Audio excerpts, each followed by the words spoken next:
Fantastic.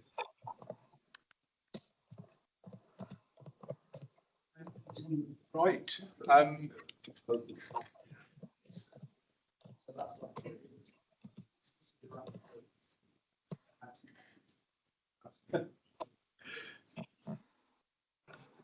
I never feel comfortable cutting off the kind of murmuring because it always sounds as though it'd be more interesting than what I've got to say.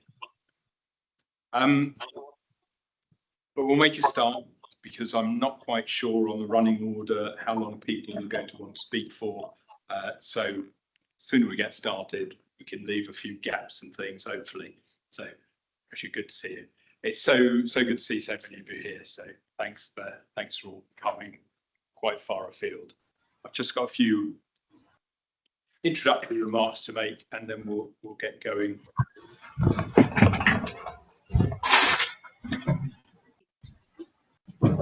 If people online could mute themselves, Joe, sorry to single you out. Don't know what's happened. He's away from the machine. Okay.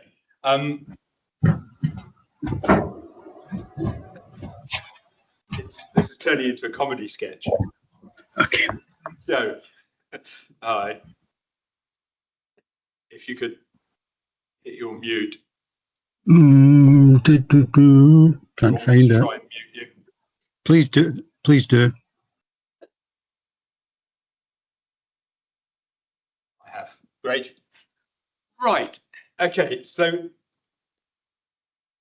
you can all hear me online and in the room, hopefully. So it is wonderful to see so many of you here. Friends, colleagues, ex-colleagues from Greenwich and elsewhere. It's especially good to see Joan again, and also Mick's family and friends. Thank you everyone for coming today from far and wide, Ireland, Australia? No, anyway. Scotland, thank you. Sorry, I shouldn't name check everywhere, we'll be here for too long. To celebrate the life and work of Mick Ryan, Emeritus Professor of Penal Law, tireless campaigner for justice, meticulous researcher and critical scholar. There are plenty here with far more longer and deeper experiences with Mick that I'm sure will speak to all of this shortly. So I just wanted to take this opportunity to offer a few personal reflections and then launch the event. I felt very fortunate to consider Mick a friend, a mentor and a colleague. He played a not insignificant role in my own career, which I hope to reflect on a little later this afternoon. Mick was also a contradiction, modest but erudite, critical but understanding, a journeyman but without outstanding in what he did. I propose that we run today like this. Now we will hear from a few colleagues who worked and wrote with Mick, reflecting on aspects of that work and its enduring relevance today. In thinking about today, I was keen, this is not just a long goodbye, but also a platform to elevate some of Mick's work and encourage each other to project forward. Firstly, we will hear from Mick's long-standing collaborator and friend, Tony Ward, who along with JT Mullins will talk about the politics of penal reform. I will then reflect on the privatisation of prisons in the UK 30 years on. We will then hear from Joe Sim on refusing to be acceptable to the state. I love the title. Mick's vision of academic activism and prison abolition. Joe will be joining us online. Indeed, Joe is already online. Deborah Coles, the Director of Inquest, will then speak to us about state violence, death and resistance, the history and ongoing work of Inquest. And lastly, for this section, Mary Rogan talks to understanding penal policy making and what really matters with my friends, with my friend Mick. We will then have a refreshment break, although I hope you've already got yourselves some tea, coffee or a drink and brought it in. We'll proceed like that through the rest of the afternoon, with a chance afterwards to go for a proper drink for those who wish. I imagine this will take us to about 4, leaving us a further hour for reflections on Mick's life. We have a short recording to play from David Scott, who I only relatively recently learned Mick was his PhD examiner, but we all knew each other from the European group. I'll speak a few words from Emma Bell, David's successor as the European group coordinator. Both are very sorry that they can't be here in person. Emma is in France or possibly Italy by now, and it was her birthday very recently. And David is in Leuven, where he'll be delivering a plenary tomorrow morning on penal abolitionism's voices and visions. I'll be listening via Zoom. If anyone wants details on that, how to join, let me know during the day. Everyone is welcome to share a few of their own reflections at this point. I've got a mic. The intention is not to overly curate today, but rather foster the kind of atmosphere and occasion that I hope Mick himself would have liked, bringing friends together to talk about things that matter. So, just double checking, everyone's okay with the volume? Yeah? In which case, also we're recording. Is that okay with everyone in the room and online? A link to the recording will be sent to everyone who has registered. Well, as long as we've got your details, we'll be sharing all of this stuff with you. So can I invite Tony and JT to come down, and we'll start the first presentation.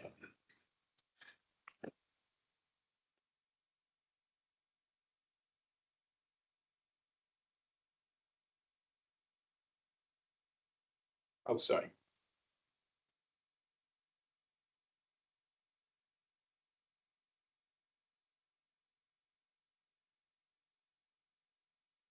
Okay, well, so JT and I are talking about Mick's book, The Politics of Penal Reform, which came out in 1983, and I actually reviewed it for The Abolitionist. And digging up my old review the other day, I was actually a bit taken aback by how cool it was. And then I remembered that back in 1983, Mick and I we knew each other, but not at all well. We hadn't yet become friends. So I suppose I forgive myself for writing a slightly unfriendly review. And the central point that was bothering me 40 odd years ago is still bothering me today, but now it's more as a dilemma that I face and grapple with as Mick tries to grapple with it. But I think JT and I are both focusing on the final chapter of this quite thin and very condensed book, which Mick called Restating the Obvious and the Unlikely. So he starts off by discussing a lot of the obvious reforms of decarcerating minor offenders, not using remand so much, and so forth. And then he turns to the unlikely, which is abolition through a series of negative or undermining reforms, which JT will talk about. But this is the final goal. But he's also sympathetic towards the justice model. This is the dilemma. This is the thing that was bothering me 42 years ago. How can you combine abolitionism and the justice model? You could agree with A. Bottoms, who talks about eliminating arbitrary discretion.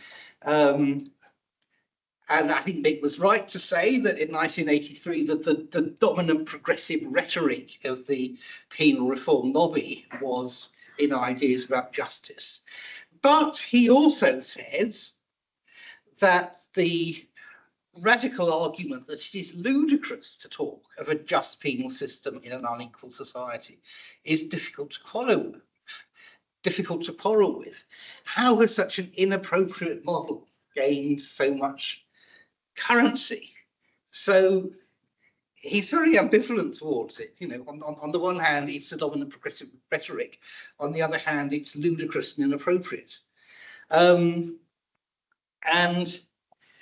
the real problem, of course, comes as it does for all of us who have some sympathy with abolitionism, with the, quote, really dangerous offenders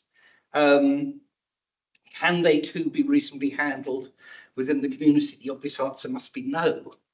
But then he says, well, how do we recognise these really dangerous offenders? We can't rely on prediction.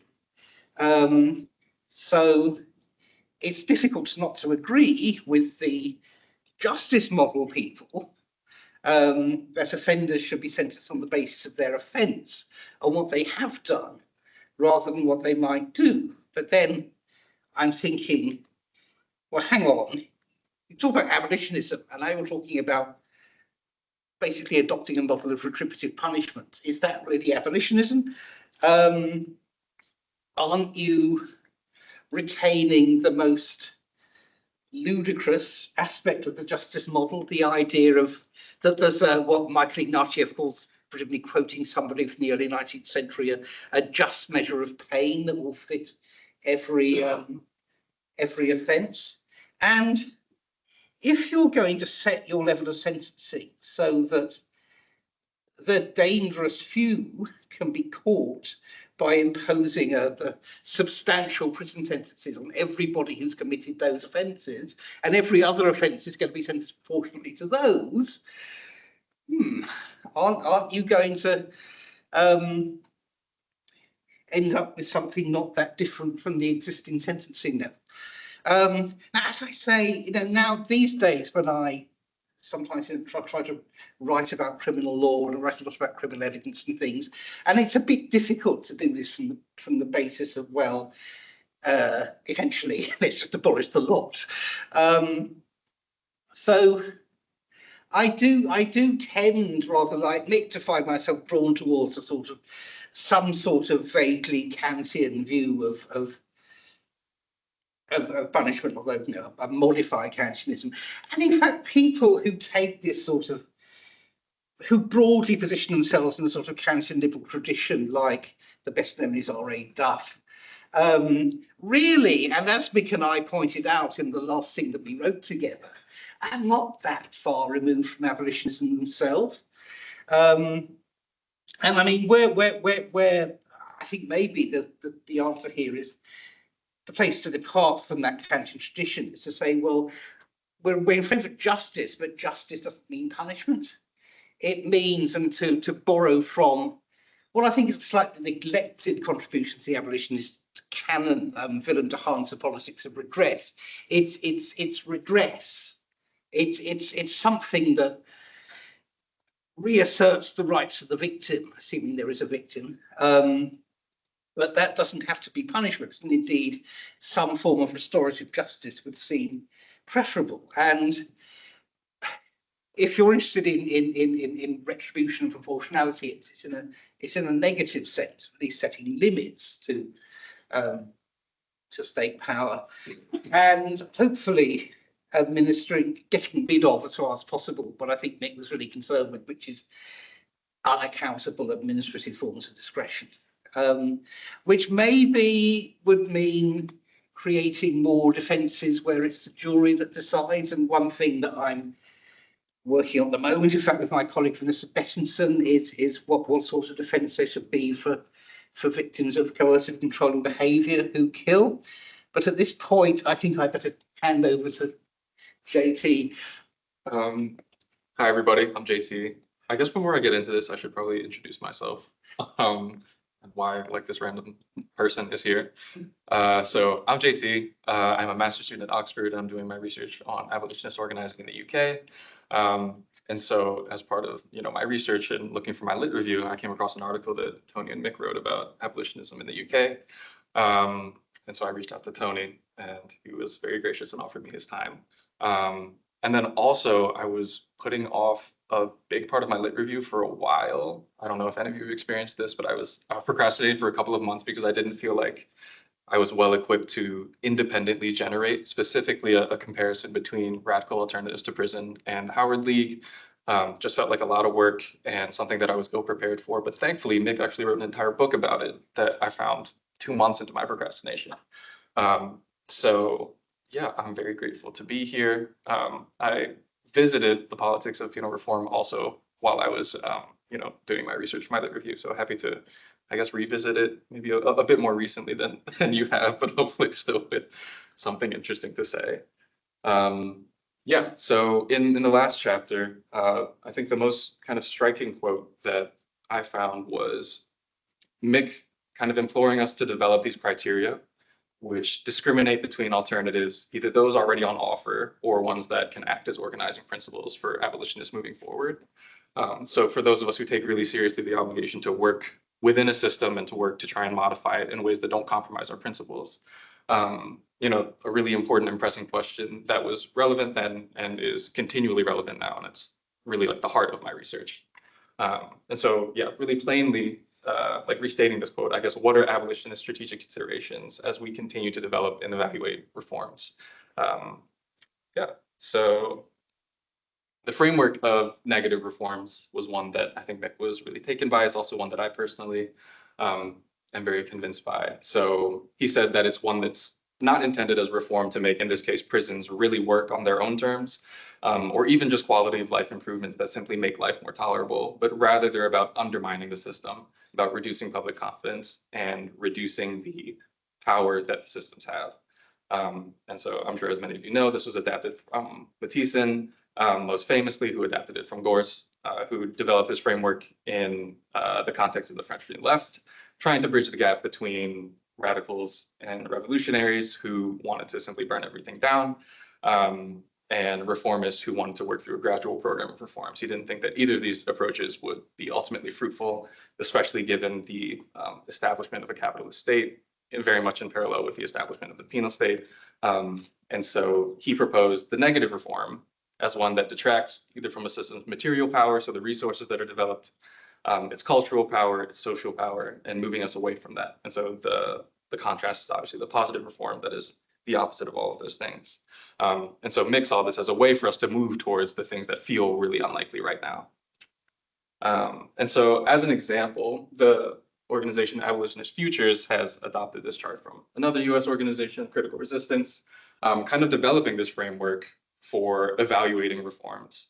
And so they've given 4 characteristics in the context of policing. Does it reduce funding? Does it challenge the notion that police increase safety? So attacking the kind of ideological underpinning of policing as a practice. Does it reduce the powers, tools, tactics, technology that police have? Does it reduce the scale of policing? And so these are ways for us to kind of analyze potential reforms or existing reforms, kind of as like a barometer for whether or not we feel that they are more negative or more positive. And so it's often presented as a binary, which is something that I'll challenge a bit later. But this is an example of how it's kind of used in simplified form. But I don't think things are so simple because it's missing, I guess, what I think Mick would think is a key part of prison reform. And so we wrote that because abolitionism has such a long time horizon, in the intervening years, there's still going to be a lot of people on the inside in prison whose interests have to be fought for. And so if we kind of apply these 4 things to the prison system, like replace police with prisons, it's not clear to me that quality of life improvements actually fit under abolitionist steps. So like, for example, improving prison medical care, it would require an increase of funding. It doesn't particularly challenge the notion that prisons increase safety. It certainly doesn't reduce powers, tools, or tactics or technology, and it doesn't reduce the scale. And so if we're going to say that positive reforms are good and negative reforms are bad, and quality of life seems to be at best neutral and maybe in fact positive, then it might seem under this framework that we should deny them or be hesitant to advocate for them. And that feels wrong to me, and I think it would feel wrong to Mick. And so, generous as I am, I attempt to reconcile this for him, but also for me, and perhaps to add some sort of clarification to the framework. And so in my first dissertation, because Oxford has made me write 2, I thought through the role of what I call the penal subaltern. So borrowing a concept from decolonial theory, where the subaltern are people who are oppressed by colonial powers. You know, negative reforms are grounded in a power analysis. Indeed, all of abolitionism is grounded in power analysis. So who is being oppressed by the penal system, and who are we therefore seeking to empower to resist the system? And so Lerman and Weaver have written a book about custodial citizenship in the US, defining the custodial citizen as someone whose relationship to the state is nearly exclusively defined by the penal apparatus. And so we can understand, obviously, that people who are in prison would fit this definition, but also people who are under community supervision, the families of people who are under community supervision and in prison, and generally people who live in hyper-policed and surveilled neighborhoods. So I think this is a definition that is intuitively, I think maybe a bit obvious to not all of us, like people who are wrapped up in the orbit of the penal system are the people who we are looking to empower and collaborate with, especially as academics. But I think it's particularly important to make this concept explicit when we're thinking about negative reforms and non-reformist reforms, because then by recentering these voices and putting them at the center of power analysis, as opposed to some of our more theoretical concerns, I think that we can then reconcile the dilemma that I've identified. So yeah, under this framework, then, when we're considering and we're designing prison reforms, the first thing that we should look at are the perspectives and opinions of people on the inside. And so I've just given an example, like reports from Voices from the Inside, a report that came out of Wandsworth Prison last year. These reports confirm what all of us, I would assume, kind of already know, that prisons are terrible. They are oppressive institutions, both intentionally and perhaps unintentionally. But more importantly, these are very, very pressing concerns that we must take seriously. And so even though they might present some sort of theoretical tension on a very shallow read, by taking, I think, these standpoints very seriously, we can reconcile this. And in doing so, we kind of meet people's self-defined needs rather than sort of prioritizing a long-term vision that is, bereft of the opinions of the people most affected. And so in closing, I'm just going to go through a couple of organizations that are doing this work in a way that I find really inspiring. Also, obviously, we have Inquest here, and there are a ton of places doing this. And I think this is a model of change in line with what Nick was advocating for. So the first is Release. They do advocacy and service provision specifically around people who are impacted by generally drug use, so the drug economy, but also people who are affected by personal drug use, laws around drug use. And so what I've highlighted here is they seek to reduce the harms faced by people who use drugs, but even more importantly, their clients' experiences are what drive their policy work. And so the people who are most affected by drug laws are the ones who are kind of proposing and evaluating and really working to kind of center their perspectives in their advocacy. And so I've just put a quote from an interview that I conducted a couple of months ago, identifying that actually a problem in the drug sector is often that the reforms are being proposed and really championed by people who don't use drugs, people who aren't impacted at the end of the day, which should present not just some sort of epistemic concerns, but actually real concerns for the efficacy and legitimacy of the reforms that are being advocated for. And then second, Forefront is an organization that was actually established here in London. And so they were established in 2012 to provide a platform for young people who have been impacted by violence. And so again, they're centered around empowering the young people that they work for and with who are most directly harmed by violence. So they have three strands. The first is building peace. And so what they've been doing is they're working on building and maintaining a community peace building system. So alternative conflict resolution, as opposed to mobilizing the penal state that has harmed so many members of the community. Second, building power. And so they run organization workshops. They work on politically educating their young people, as well as providing them with the material support necessary to engage in this sort of work. And then finally, building knowledge. So giving the people that they work with the tools and the resources to understand the root causes of harm and also more productive responses to harm. And so these are just a couple of organizations that I think really exemplify the sort of approach that I think Mick was advocating for. As I'm a bit low on time too, so I'll speed up. So yeah, I think the theoretical and kind of practical tensions within this framework, first, are that imperfection and blurriness are really central to this sort of framework. And so the risk of having these kind of charts that we've seen that are really helpful for distilling the concepts is that they can produce, I think, what I think is more of a false binary.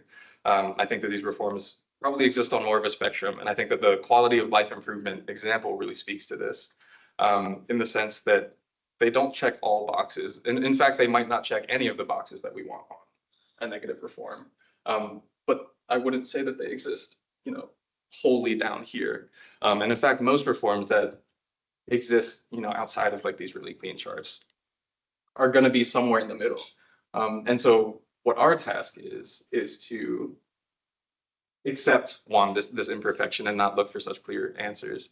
But I think more importantly, think really critically and weigh competing considerations, especially in a given context. And then finally, I think we have to accept that we might be wrong at times. So in this book, Mick talks about abolishing the prison medical service, which I believe had not been accomplished yet. And hi, Joe, we actually talked about this. I didn't know you'd be here, so you can correct me if I'm wrong.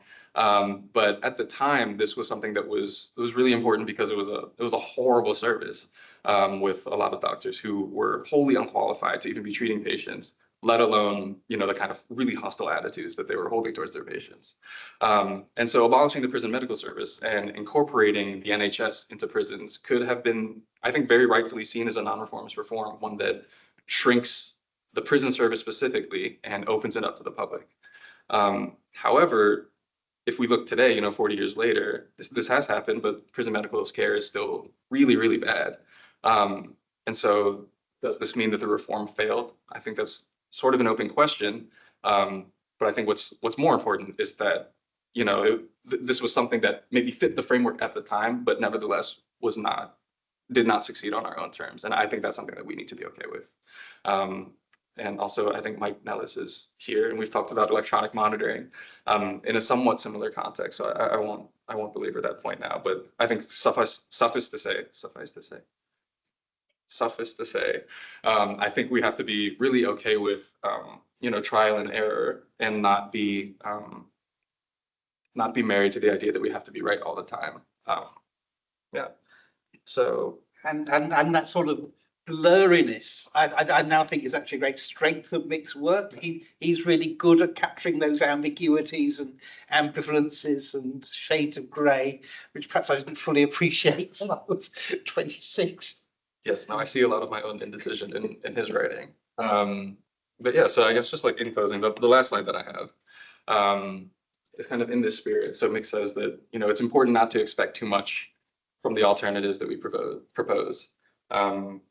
In fact, there may be people who they don't benefit at all, despite our best intentions and perhaps even our theoretical consistency.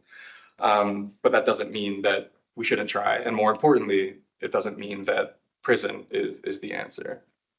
So yeah, I think I personally find, sort of comfort in this uncertainty, in this unfinishedness.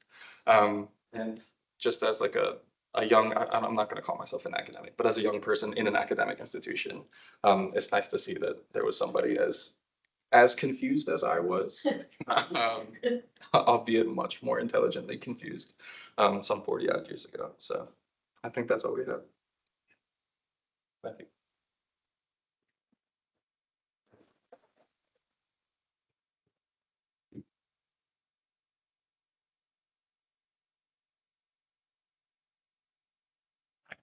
Thank you.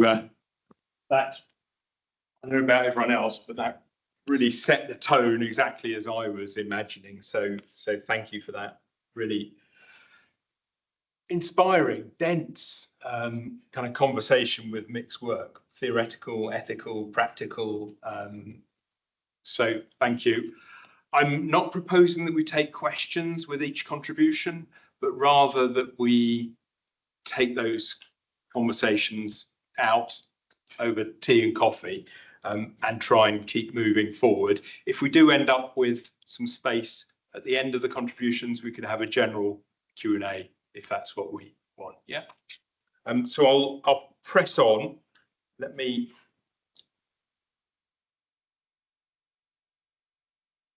get rid of that. There we go. Hi, Everyone online was blocked. You didn't know you were blocked, but we can now see you again. So, right. Privatisation of prisons in the UK, reflections 30 years on.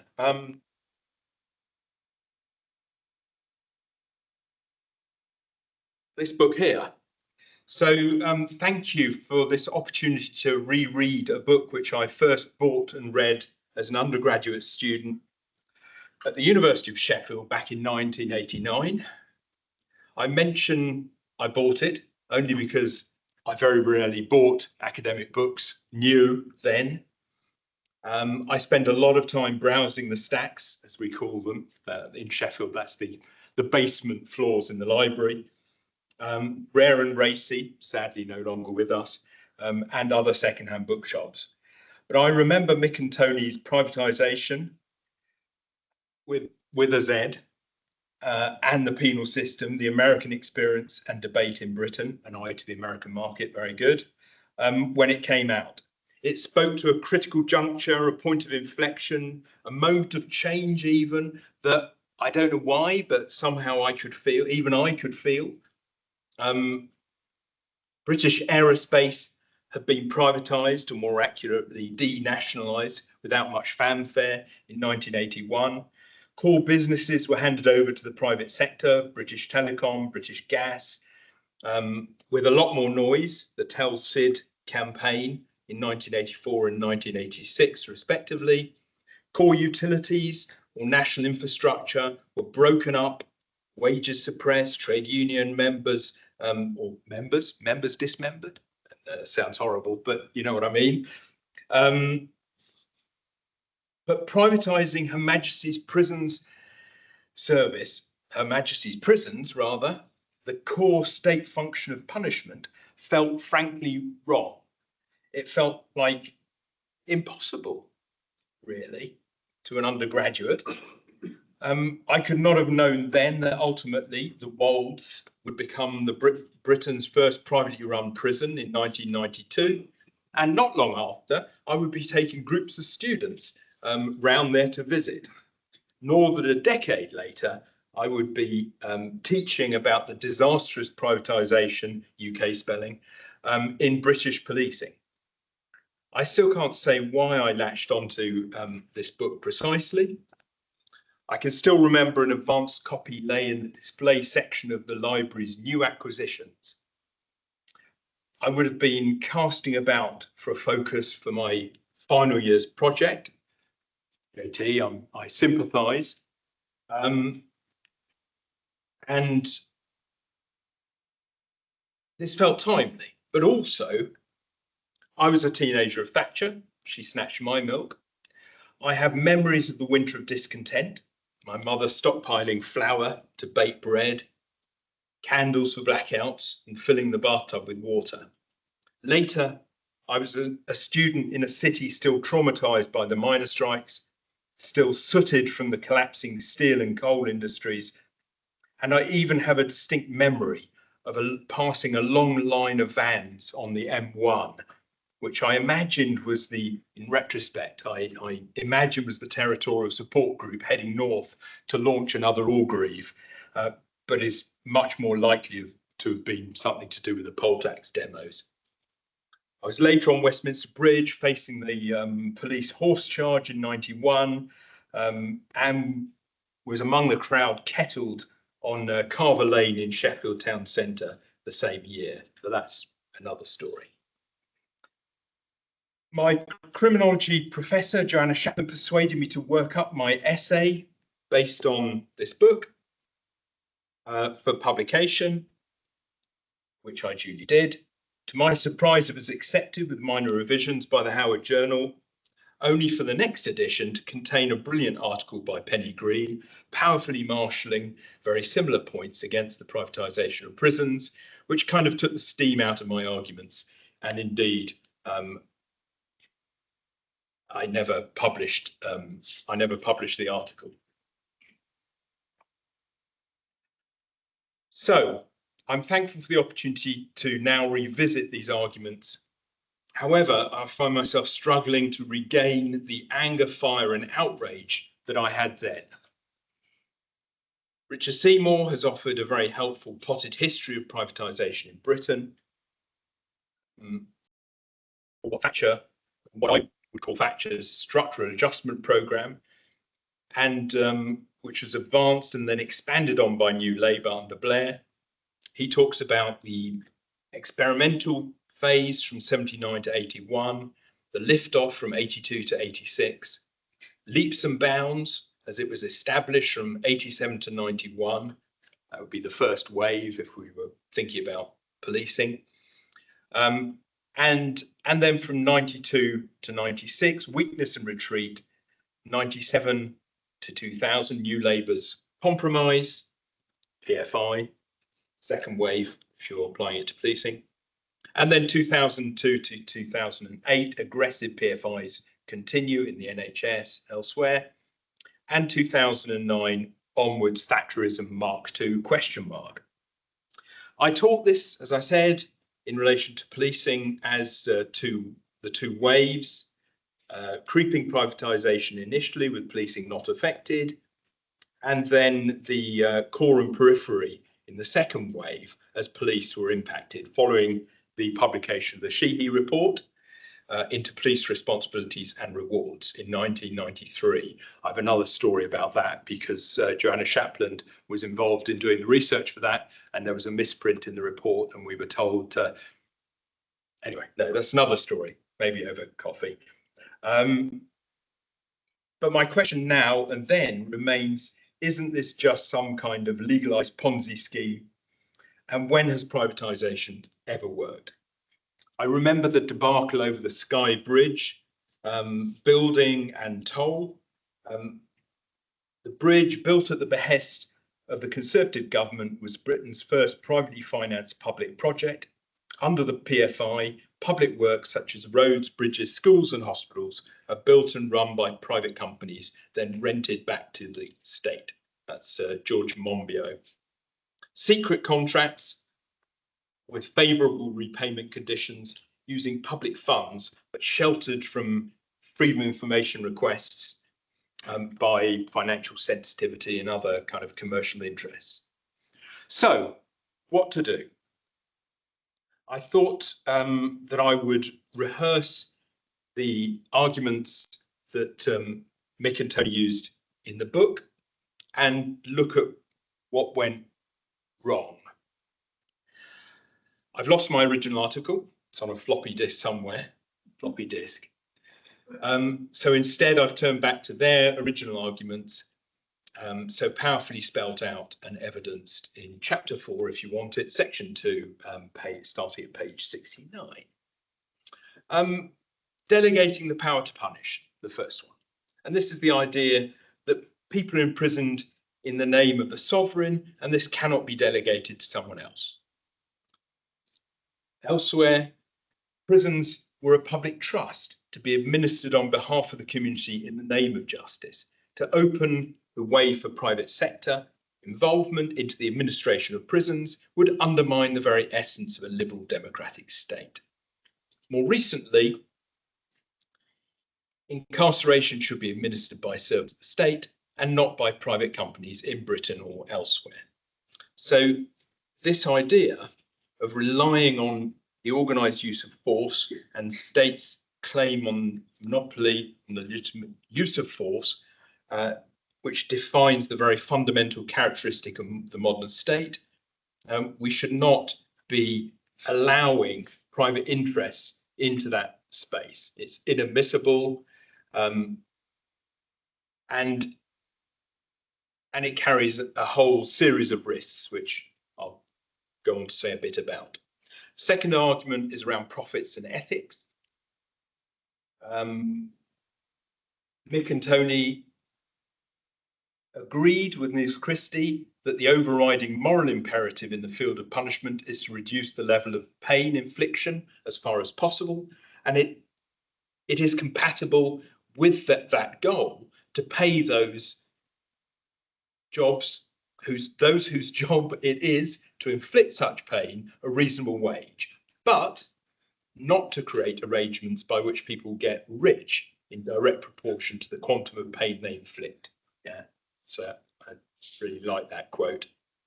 Political pressures, it's kind of the same argument, but written slightly differently. It would be in the interest of prison entrepreneurs to support longer sentences and have more people in prison. That would be a disaster of the highest magnitude, as sentencing policy is already excessive in this country.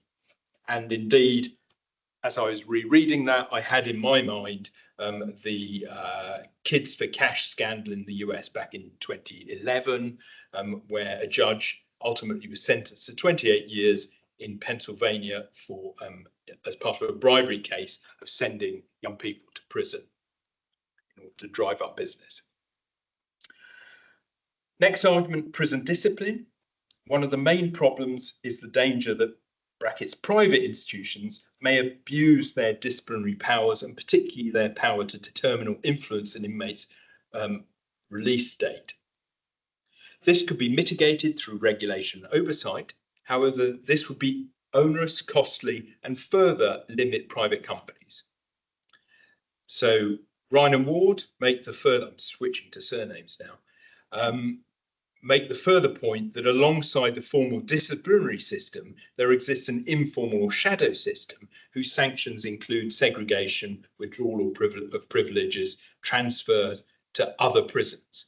It would be near impossible, I say, to mitigate for this through any form of external regulation, control, inspection, regime, etc. Accountability develops this, the idea that contractual regulation versus an independent inspection regime.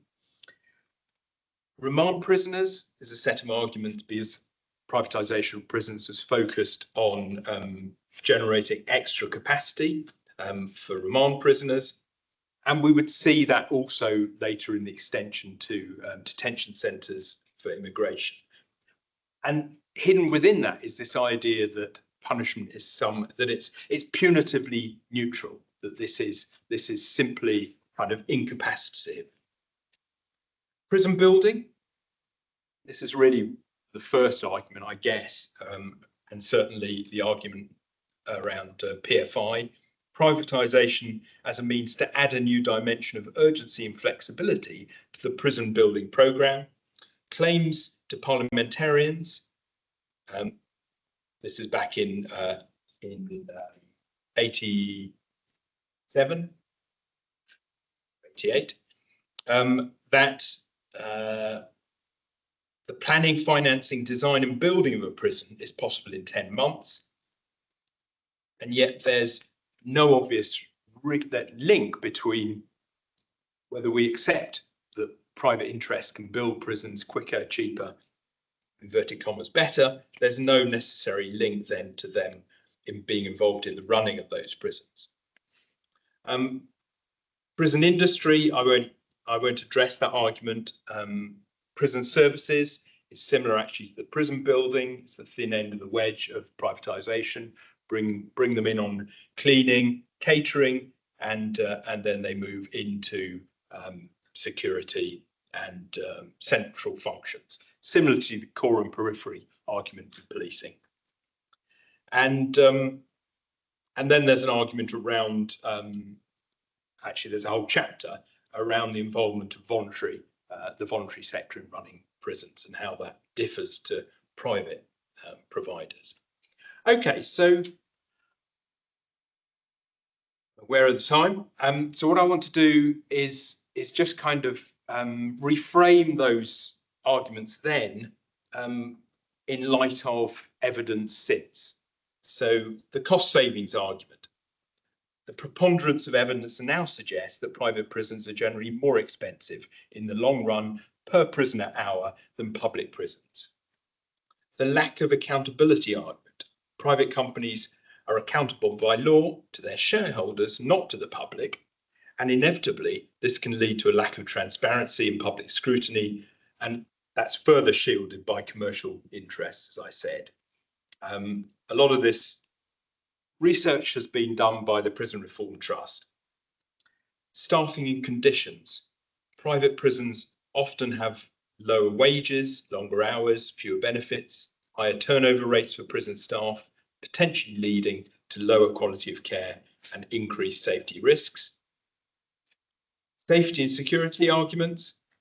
Private prisons may have higher levels of violence and incidents compared to public prisons, potentially due to these inadequate staffing levels and as a result of a focus on profit margins or through cost cutting. Rehabilitation.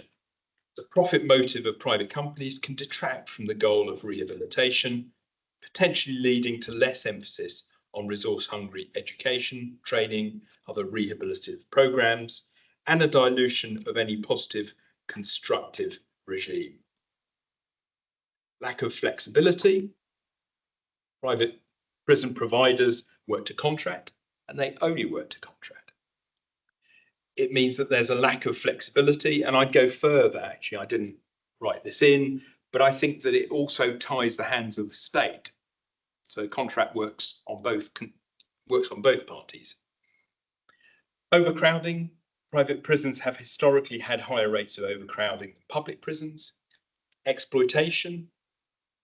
These concerns about the exploitation of both prison staff and inmates, with private companies potentially prioritising profit, I wouldn't say potentially, always prioritising by law.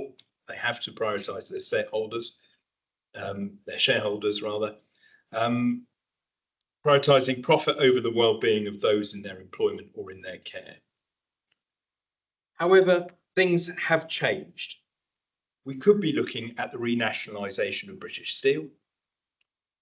Corbyn, very recently, well, relatively recently, getting less recent, stood on a very popular manifesto to renationalise British Rail, and it's still hugely popular, the renationalisation of public utilities, particularly in the light of blatant failures like Thames Water. Everyone can see, understand and feel the disaster that they have been. I was there on the day that Ken Clarke launched what would turn out to be the disastrous experiment in the privatisation of probation, another line in failing Grayling's CV of achievements. Ken Clarke, as a former Minister of Justice, initiated a plan to privatise probation services, aiming to cut costs, create a diverse network of local probation providers. However, this plan was later revised by his successor, Grayling, who implemented a far more radical centralised approach to privatisation, known as the Transforming Rehabilitation Programme. I would argue that this introduced, not just I, many of us argued that this introduced a two-tier system, much like the creaming off that happened both in policing, privatisation policing, and the privatisation of prisons.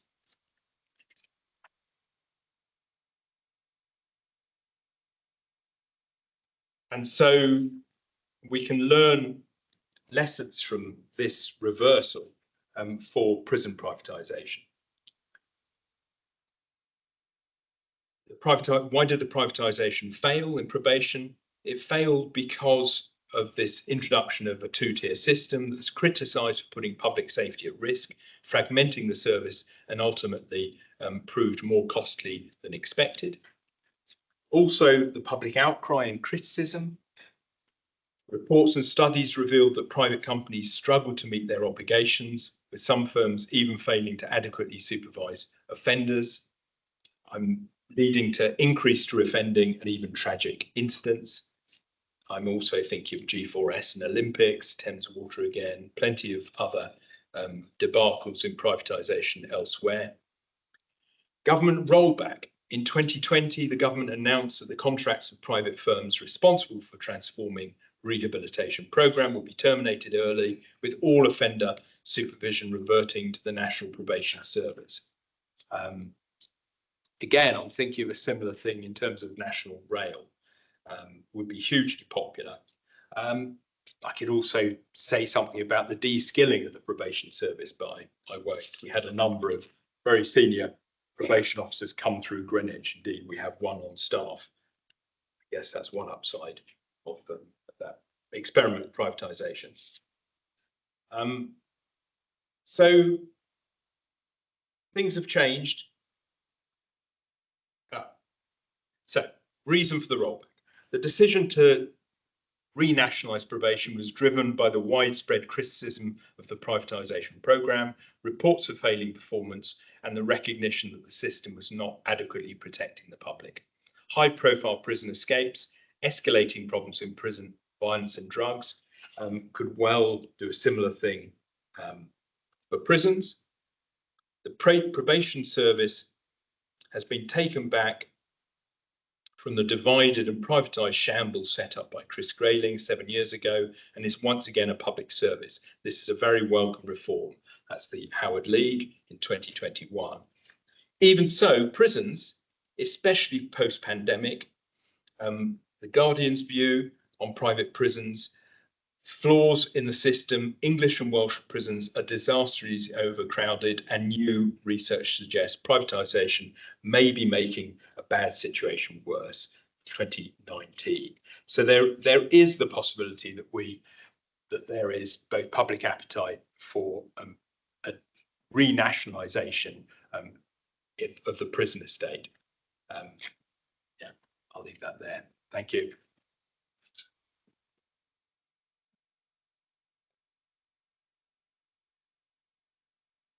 And move to Joe, if you're ready.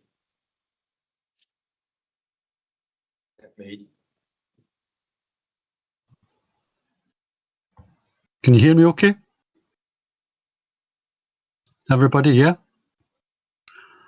Okay, well, first of all, thanks very much for the invitation. I'm kind of humbled and honoured to be speaking here today.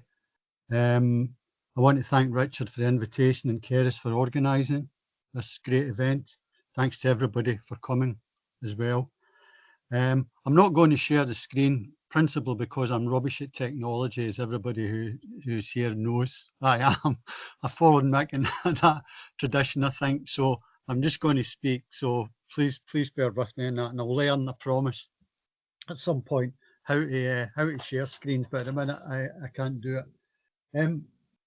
I've got many positive, as everybody here will have, many positive memories of Mick, co-editing books with him, writing with him, being a member of Radical Alternatives to Prison, RAP, with him, helping, being part of the RAP collective, helping to produce the Abolitionist, which Tony edited at one point, and co-writing an article in the journal with him.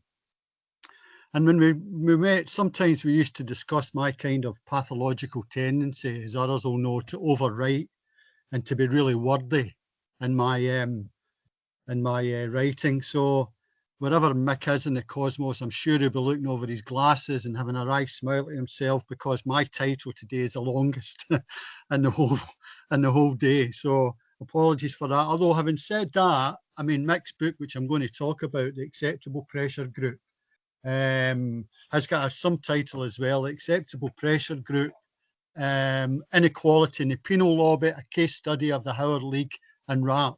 So, and can people see it here? It's brilliant psychedelic cover. I mean, it's straight out there, a rock band of the 1960s in many respects, you know. So just a great book published in 1978. We actually, his name on it is M. Ryan.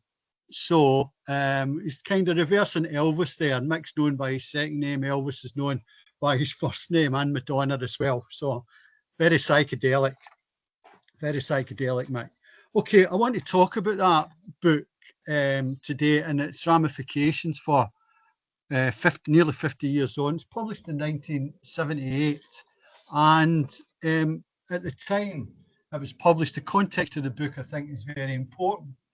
When the book was published, it was part of a number of brilliant critical texts published between 1970 and 1980.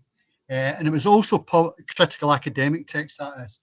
And it was also published in an era of tremendous grassroots organising, which challenged the state's truth. And I use truth in inverted commas, because wherever the state tells the truth, I'll probably need to live to 150 to see that. But the state's truth about prisons and people in prison. And these organisations put the experiences of people in prison and their families at the heart of their radical interventionist work. Radical Alternatives to Prison, RAP, the National Prisoners Movement, PROP, RAP was founded in 1970, prop in 1972, and in the early 1980s, Inquest in 1981, and Women in Prison in 1983. And what those organisations did, I think, really importantly, demanding social justice and using the experiences of people and their perspective. Those people in groups whose experiences had been systematically ignored and treated with patronising contempt by the state. And these movements therefore generated a rising up, an insurrection of knowledges which had been subjugated, which had been buried, which had been disqualified, which had been regarded as inferior. And in the case of people in prison, that their knowledge was always labelled as being liars, and they were lying. So those subjugated knowledges were really important for that movement. Within the broader context of the abolitionist argument that prisons were incapable of being reformed, the only strategy was for their abolition. Thomas Matheson's terms, that prison was a fiasco, it was indefensible in so many ways. But it also, of course, begged the question, the inevitable question, why do prisons exist? Well, they existed to punish, as then as they do now, punish those in the economic and political margins of an extremely violent and socially unequal society that capitalism is and was. They distracted attention away from the crimes of the powerful. And crucially as well, I think, which I don't think gets spoke about enough, they also created that binary between us, the good people, the law-abiding on the outside, and the criminals, the real criminals in society on the inside. And that ideological binary is still so, I think, so important in so many ways, and it's so hypocritical. So these organisations not only spoke truth to power, but demanded truth from power, and contested the state's truth about the grim reality of prison life. So what were RAP's goals? To paraphrase Foucault, to hound state power into a corner, to challenge the dominant political, academic and popular discourses around prisons and crime and social harm, and to radically transform and eventually abolish prisons. Put simply, RAP is against reformism and for abolitionism. Now, the Acceptable Pressure Group, this great psychedelic covered book here, was part of that movement. Mick was clear that his work and the wider abolitionist movement was there to challenge what he called bourgeois penology. The book's key contribution was a critical light shone in an area that had not been analysed before, namely the role of reformist liberal organisations in legitimating and reproducing the state's truth, in inverted commas, about prisons and people in them. The book exposed the cosy relationship these organisations shared with the Home Office and the state more generally. So in that sense, the book was path-breaking, I think. Specifically, Mick compared and contrasted the state's attitude to the Howard League for Penal Reform, which was the Acceptable Pressure Group, and RAP, Radical Alternatives to Prison, which was the Unacceptable Pressure Group. Mick wrote on page 1, the book was a detailed study of how governments discriminate against radical pressure groups in favour of liberal or conservative groups, whose views imply no fundamental critique of the existing economic and political order. To use Bob Dylan's phrase, which Mick would really appreciate, so it's in this honour I'm saying that as well, liberals were simply philosophising the disgrace of a 200-year-old malign system. However, from RAP's perspective, the point was to radically change it, transform it, and eventually abolish it. So the book explained why the Howard League was acceptable to the Home Office. It was responsible in that neoliberal kind of sense of the word. It was cooperative. It was willing to compromise. And it was inhibited in its criticisms of the dire state of the prison system. And they were rewarded for that in terms of having the ear of government. But the book was also subtle enough and complex enough to realise that actually there was a kind of nuance, or there should be a nuance in the argument. And there was a less of a binary divide at times between the Howard League and RAP. And Mick said his analysis did not mean to imply that the Howard League was always in agreement with official policy. This is clearly not the case. However, such an easy relationship does imply that there are no fundamental disagreements between the Home Office and the Howard League. And it's this underlying agreement which gives the League its position of considerable advantage, while groups like RAP are marginalised. RAP was also very clear about the relationship between the Howard League and the state. Briefly, the Howard League is an approved group, which is a kind of interesting concept as well, because it threatens nothing. Its council and its membership operate within the sacred fold of the establishment. Its posture is vaguely Samaritan, but infinitely cautious. It believes in human rights, but is not prepared to challenge the Home Office or the penal system wholeheartedly. So there was a lot of debate actually in the abolitionists about the acceptable pressure group.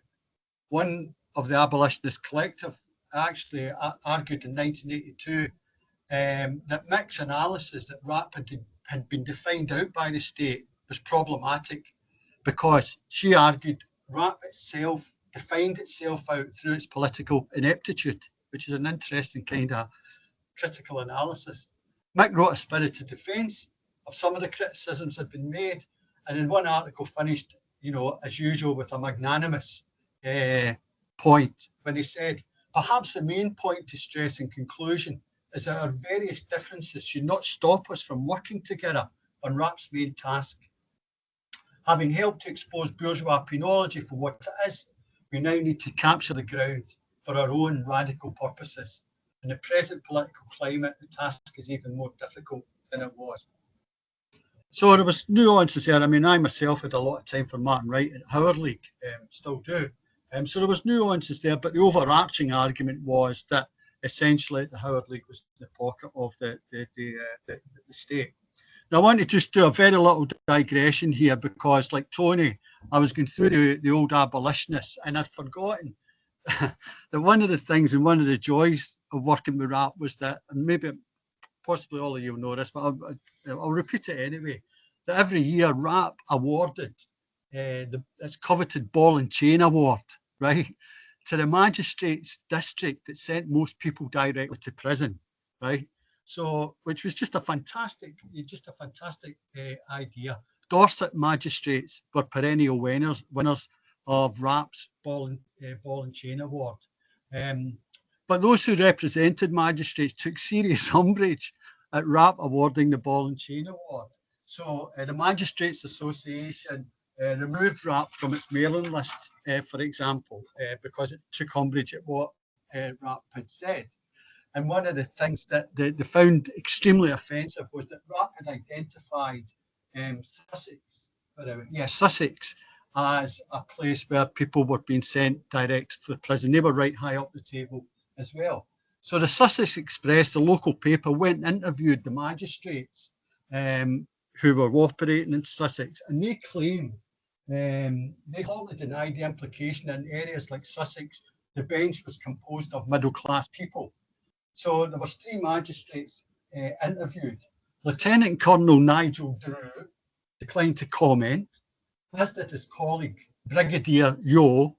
But the final magistrate, Mrs. Viola Chadwick Healy, she did comment, and she said that magistrates in Sussex were not toffee-nosed and that RAP was very naughty. So there we are, a nice kind of thing there, and RAP argued that, well, if they want to send less people to prison, even one person, RAP had run out, well, funds were running low, so we wouldn't award the ball and chain award, the thing, we would give them a pumpkin, and then we would use the money saved to send people to prison to put into radical alternatives to prison. I don't think they were very happy about that either. So anyway, that was a slight digression, but I think a good one, because it sums up the spirit of RAP and Mick and everybody else involved. So into the 21st century, I want to kind of, okay. The last 2 pages, sorry, I beg your pardon, last 2 lines of the acceptable pressure group contained a prescient warning. Well, Mick indicated that because the book was published in 78, 79, Thatcherism materialised, and Mick pointed out that there was ideological limits to the tolerance that the state might utilise with regard to even radical groups, right? And so he was making an important point, I think, because by the time the Iron Times, as Stuart Hall called them, materialised in 1979 with the first Thatcher government, that had a profound impact on the major political parties and in many respects on trying to think through strategies for penal abolitionism. So the book, I think, asked a number of important questions in 78, which have continued right through into the 21st century. What does it mean to be acceptable to the state in the 21st century in these neoliberal times? Be responsible, be cooperative, engage in compromises, curtail your criticism, be a supplicant and appease the state, I think would be the summing up there. What does it mean not to be acceptable to the state? Challenging state power, being uncooperative, not being open to compromise, refusing to curtail our criticisms of appalling state violence, being confrontational and not being a supplicant to the state. The state also, I think, mobilises labels and the media and ministers, of course, where they try and dismiss abolitionists as being idealistic and being out of touch, or offensively labelling abolitionists as being pro-crime and anti-victim. And Mick's point, I think, posed a third question, which I won't go into here, but, when does acceptable become morally and politically unacceptable? So what do these people regard as being acceptable? When at some point does that become morally and politically unacceptable to them? And I think that's something that comes out of Mick's book, not just with regard to prisons, but more generally as well. When does it become morally acceptable or unacceptable, rather, for people dying because they can't heat their homes, or genocide, or whatever? So Mick noted that things were changing with regard to the influence of the penal lobby, and he talks about that in his book about inquests and lobbying from below, that the Howard League, Prison Reform Trust and NACRO were being marginalised. The Magistrates Association became important, the Adam Smith Institute in terms of privatisation that Richard was talking about.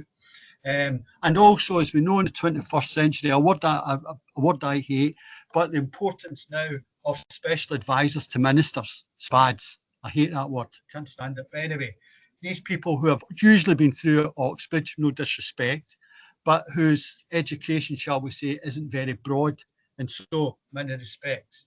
And they've been a hugely influential, detrimental presence, I think, which wasn't there in 78, or might have been on the margins, which are there now. And all they're doing, in Rachel Herzog's phrase, wonderful phrase, with regard to prisons, all they're doing is tweaking Armageddon because the prisons is in such crisis. So just starting to move to a conclusion. So the current state of the prisons, desperate in so many ways. We're in the middle of another prison building programme, more prisons, 20,000 new places, £4.2 billion over budget, which I'm sure they'll find the money for that, but they can't find the money for winter fuel pay allowances or for people on benefit, but they can find 4.2 billion for prisons. Prisons have been designated by the Labour government as of being national importance. Homelessness isn't of national importance. Racist, misogynistic, homophobic, transphobic violence isn't of national importance. The grotesque levels of social inequality are not of national importance, but prisons are. And the sentencing review panel is due to be published next month, which Mick would, I'm sure, have had a lot to say about. And if you look at our interim report, amazingly and appallingly, the government have used Texas as a case study. Texas, where 14,000 people have died in custody there, where people are kept in solitary confinement in little boxes. They've used that as a case study, so I don't hold out much hope.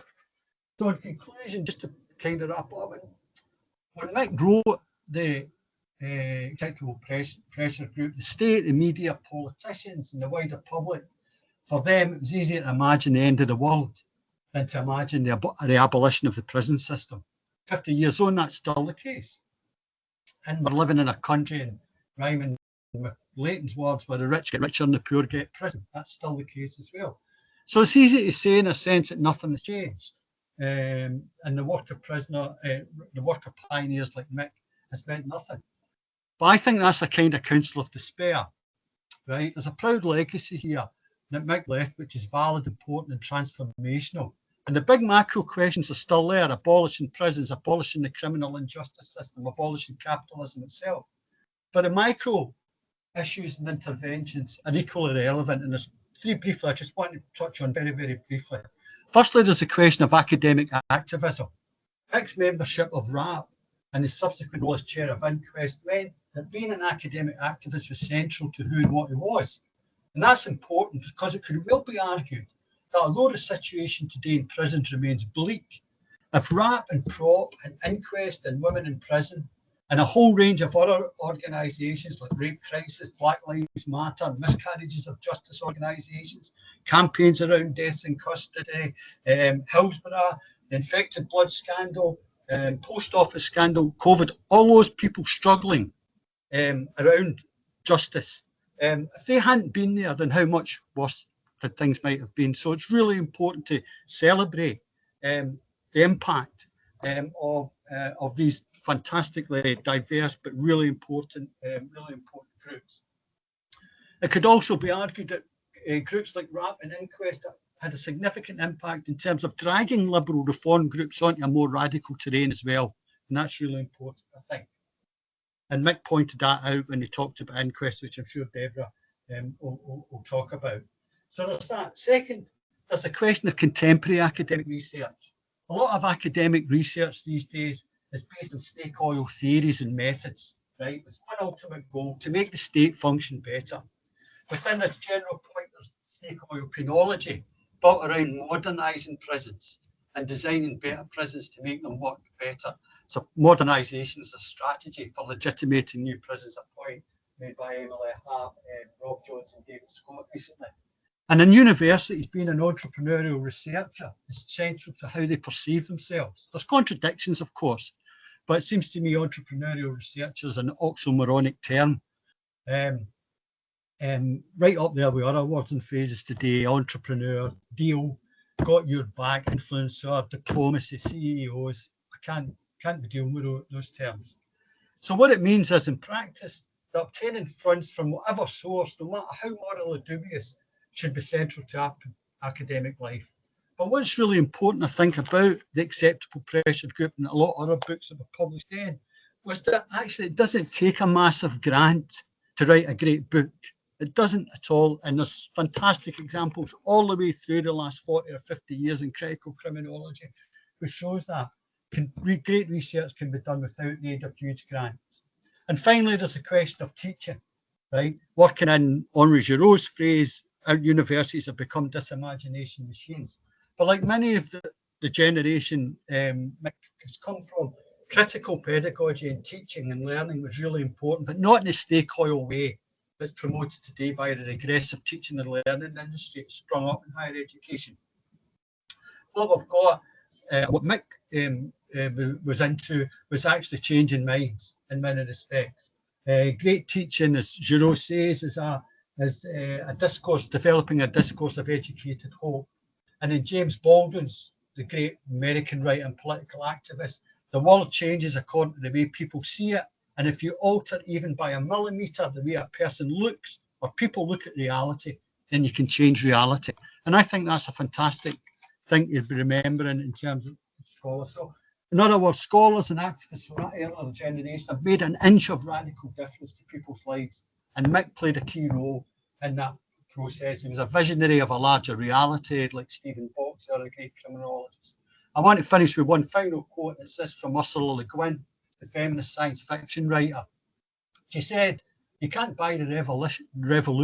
You can't make the revolution. You can only be the revolution. It's in your spirit and it's nowhere."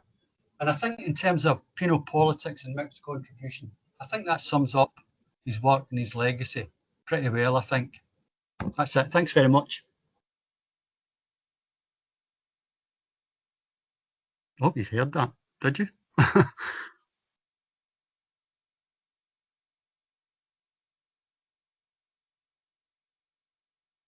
I can't hear.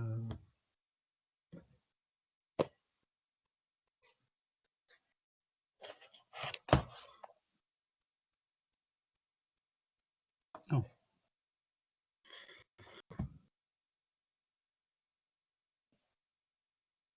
Is it me?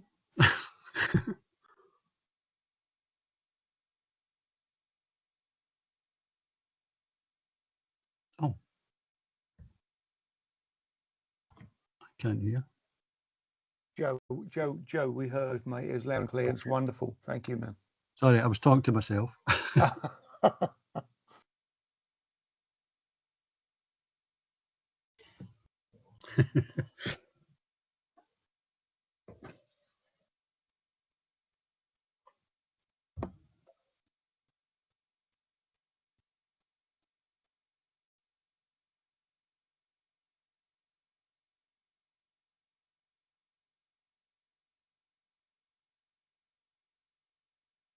Okay, can you hear me? Excellent. I was just saying it's always difficult going after Joe. But thanks so much for the invitation to speak, and I'm really honoured to be here. And I'm going to situate this really short talk through Inquest's work over 40 years, from its inception to now, and the establishment of a new Inquest digital archive at the Bishopsgate Institute in London. And thinking about Mick, he was really the first archivist of Inquest work through his book Lobbying from Below, and also the abolitionist pamphlets, where Inquest had a section, and Joe's already alluded to those, and where its radical roots began. Mick was a member of the executive committee of Inquest, including being its chair, and was also a very supportive mentor when I started at Inquest, along with Tony. And Lobbying from Below traces the origins, development and importance of Inquest, which was launched in 1981 by families bereaved after police and prison-related deaths, including the killing of Blair Peach on the 23rd of April 1979. And there was particular frustration with Inquest and the legal system and the secrecy and silence around these deaths, and the fact that family voice and participation was denied in the investigation and inquest processes, thereby making scrutiny extremely weak. And Celia Stubbs was Blair's partner and a founding member of Inquest. And as she wrote in the introduction to our report on our 40 years, "We were so angry when we came together, united by grief, all of our loved ones dead because of state violence and neglect, dumbfounded by the total inadequacy of the colonial system, and our horror at how many people were dying in the supposed care of the state. We set up Inquest to change this." And Celia's involvement with Inquest continues today. She's just herself launched an archive about the Blair Peach campaign at Bishopsgate alongside the Inquest archive. She's also reluctantly a part of the undercover policing inquiry, as she was spied upon by undercover police officers who were there at Blair's funeral and at other meetings of campaigns that she supported. And Celia wasn't able to be here, but she asked me to mention her gratitude for Mick's support of the Blair Peach campaign, what an excellent committee member he was of Inquest, and the importance of this book, Lobbying from Below. And it was the conduct of the inquest into Blair that rekindled public interest in the powers of coroners and inquest procedures, and how those responsible for deaths were held to account. The Friends of Blair Peach and the Anti-Nazi League were denied disclosure. There was no legal aid. The coroner had no legal expertise. And indeed, it was over 30 years before Celia got sight of the investigation into Blair's killing. Inquest was born out of the struggle of Black and working class communities who faced the brunt of oppressive policing of industrial protests, racism and discriminatory policing and racist laws, the rise of the National Front, growing distrust of police and the mobilisation of Black and other communities, and the rise of monitoring and campaign groups. An inquest was a product of this radical and campaigning moment, and also within the context of the anti-racist and feminist movements. When I started at Inquest as a part-time joint organiser, there was just me and Tony Ward and a pretty shitty office at the bottom of a now demolished tower block in Seven Sisters Road, which was full of damp. And I remember very clearly when David Ramsbottom was appointed as Chief Inspector of Prisons and was conducting a review of prison suicides, he insisting on coming along to meet me at the office, and his driver refusing to leave his Jaguar car unattended because he didn't like the location of our offices. As Mick wrote about Inquest's inception, it was the role of Inquest to provide families and friends involved in inquests with the emotional support and legal expertise they needed to help piece together the circumstances that surround the death, and that itself transformed their grief into anger. Inquest also then campaigned around the issues that deaths raise, a campaigning organisation from then to present. Mick wrote this in his preface to the book Lobbying from Below. Sorry, I've jumped ahead too much. The Inquest archive makes it abundantly clear that many men and women who behave in antisocial ways are not one-dimensional. They are often devoted fathers or mothers, dutiful sons or daughters, faithful and loving partners. It is memory of these positive qualities and relationships that drive families and friends forward in their search for the truth and what they rightly define as their search for justice. But beyond this, it is not unreasonable to assume for the evidence of history that once we ride roughshod over the liberties of what some might uncharitably describe as the flotsam and jetsam of our society, then our own liberties will surely be at risk. That is what I believe. That is why I became involved in Inquest, and that is why I have written this narrative. Inquest has a unique and integrated model of working, family-centred and operating within an anti-racist and anti-discriminatory framework. We're the only organisation providing expertise on contentious deaths and their investigation to bereaved people, lawyers, support agencies, media, parliamentarians and the public.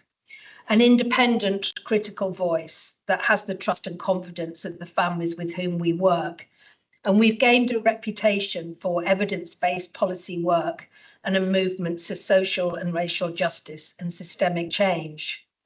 What our work has revealed is serious dysfunction at multiple levels of the legal processes and a crisis of legal and democratic accountability, which has led us to develop a critical analysis of what we call state-related deaths, from deaths in custody and detention to deaths raising questions about state and corporate accountability, like Hillsborough and Grenfell.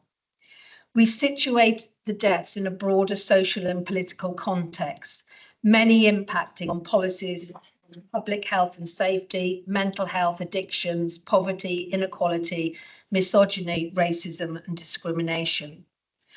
What families tell us that they want is the truth about what happened, justice and accountability where there's been wrongdoing or criminality, and critically, they want no other family to go through a similar experience and for future deaths to be prevented. And of course, justice and the idea of justice looks very different to different families, but their overwhelming desire is for there to be meaningful systemic change. And as one family said, as families, we still need to try and make our voice heard, because if not, there is no chance things will improve and lives will be saved. And just maybe some good will come out of it, so my child and others will not have died for nothing. And I can't overstate how often it is that families say the same thing. And just looking at Mick's quote here, it's families who formed Inquest and they still drive and inform our work and have been central to the organisation ever since. Campaigning is informed by the casework we do alongside families. Families sit on our board and we have a family reference group, and we are also instrumental in the setting up of the United Families and Friends campaign and work closely with them. Families have become powerful advocates and activists for change, turning their grief into resistance and galvanised against injustice. Their struggles and campaigns provide a counterweight to state secrecy, inaction, and a lack of formal accountability, and have played a key role alongside Inquest in challenging the unacceptable practices of the state and in exposing state violence and racism. Inquest maintains a transformative vision of social change, informed by the early roots and abolitionist writings that look beyond the reformist reforms of the current systems of care, crime and punishment, and towards a more just and fair society and more radical alternatives to crime and punishment, setting it apart from many other charities in the sector. Sorry, I'm like Joe, I lack technical ability. I think Mick would be really pleased to see how his work is so historically important to our digital archive that we launched in March this year, which came about because of some heritage funding that we got. And within the archive, there is a broad overview of our work through oral histories, timelines, case summaries and campaigns. And we've also engaged in a number of creative projects, a photography project and banner working by families. And Inquest strives to remain true to its radical roots, and our work over 4 decades has transformed and politicised the debate on state death and their investigation. Despite interminable funding challenges, the ongoing death toll and demands on our service, we've kept going. And I think our work has increased political and public awareness of contentious deaths and asserted the rights of families. Telling the human stories of those who die is crucial to this, a powerful way of challenging state narratives and reclaiming them from the pathologisation and demonisation so often seen after state-related deaths. The development of Inquest and the impact of our work has been a journey requiring patience, persistence, and an uncompromising and non-judgmental approach, and critically, our independence from government. Key to this was a refusal to take government funding to retain our independence and the trust of families that we work with. It's sometimes been a lonely and hostile environment to be in, variously described as anti-police, anti-prison, anti-establishment, although I'm not necessarily sure that those are particular insults, but blamed as the author of the politics of modern inquest by those who resist and continue to resist the parochial, paternalistic, and largely autonomous and unaccountable inquest system. I remember very clearly the hostility I got in the early 90s when invited to speak at a criminology conference, when I insisted I took along a family member to describe his experience from the prison service after the death of his son in prison, and the sheer aggression I received as a result, particularly from members of the prison service and prison officers. We've always involved families in campaigns, and rightly so. Who better can articulate the reality of their experience and the experience of their loved ones? They have become those reluctant experts by experience. Another key development within the organisation was the establishment of an inquest lawyers group at a time when no funding for inquest work existed, and there were limited rights, particularly lack of disclosure of any information before an inquest.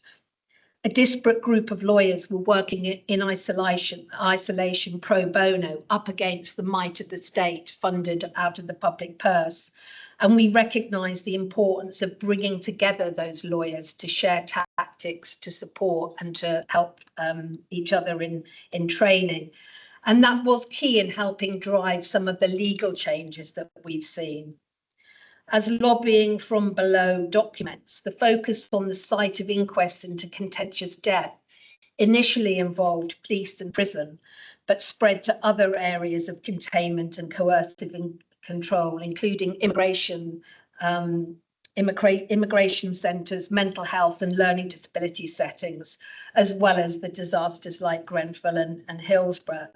As the breadth and demand for inquest work grew, attention in our work has always been balancing the reactive.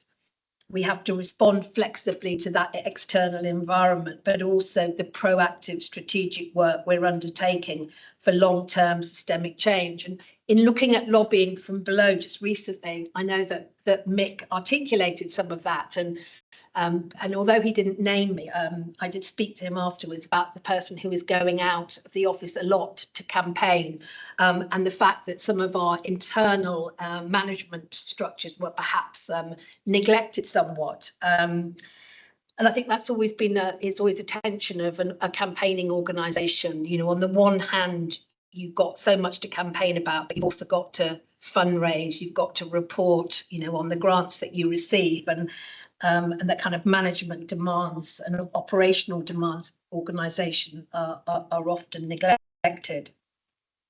Just looking at the just showing you the some of the timeline, and I'm going to give a QR code at the end that you can look at the archive yourself. But it's very clear that that state-related deaths were not isolated or rare incidents, and raised important questions about state corporate power and abuse of power, accountability and impunity. And that there were always and still are significant obstacles put in the way of families. The investigation process has historically been characterised by state secrecy, lack of information on who was dying and where, lack of transparency, funding and disclosure problems, delays, lack of independence, spin, false and discrediting information about the deceased, designed to deflect and obscure the true role of the state and its agents. And these challenges have been fought at every stage, and we've worked consistently to try and strengthen the institutional framework for accountability for state deaths. And this has resulted in some significant reforms to legislative change. And interestingly, again, looking at Mick's book, many of the founding aims, crucially non-means tested legal aid and disclosure at inquests, and just securing more rights from families, have been achieved. And the Human Rights Act in Article 2 was particularly important here. But it's important to reflect, I think, on moments of progress, those hard-fought campaigns and positive change, not least at a time of continued social and racial injustice, as it is a reminder that there is hope in this work and that speaking truth to power can make a difference. However, what is clear is that state-related deaths and violence have continued, and we see on a daily basis the shocking reality of the violence, the dehumanising and harmful treatment of people in custody and detention. And this is why campaigning must remain at the centre of all we do. And it's why we situate all deaths in that broader social and political context, to ensure a more critical analysis and more searching questions are asked. And it's this evidence that inquests have utilised to adopt an abolitionist framework to frame policy demands. And I've just put up here some of the archive materials that you can access on our digital archive, and the coming from the abolitionists, but also some correspondence from Mick and Tony and Dave, and a letter from Mick. I always found Mick's writing actually really difficult to read, but it's actually, I'm sure that resonates with people here, but it's really interesting looking at some of the correspondence. As I say, you can find it all on our website. But in terms of trying to utilize that abolitionist framework, you know, our work on the historically high and scandalous number of deaths of self-inflicted deaths in prison have enabled us to ask those more fundamental questions about the overuse and abuse of prison and why we continue to pump billions of pounds into failing prisons rather than address the reasons why people are imprisoned in the first place, because of poverty, inequality, racism, addictions, mental ill health and abuse, and the absolute failure to invest in communities and community services. Why there is always more money for prison building and prison places, and yet a woman fleeing domestic violence cannot find a refuge space. Why there's always money for police weaponry such as taser rollout, which we know is disproportionately used against young Black and racialized people, justified by the fight against so-called youth crime, but there's no money for youth clubs or youth services. And we see that just in the last week or this week's response by the Prison Officers Association to the attack on a prison officer. And their response is to demand more weaponry and more oppressive treatment of prisoners on terrorist charges.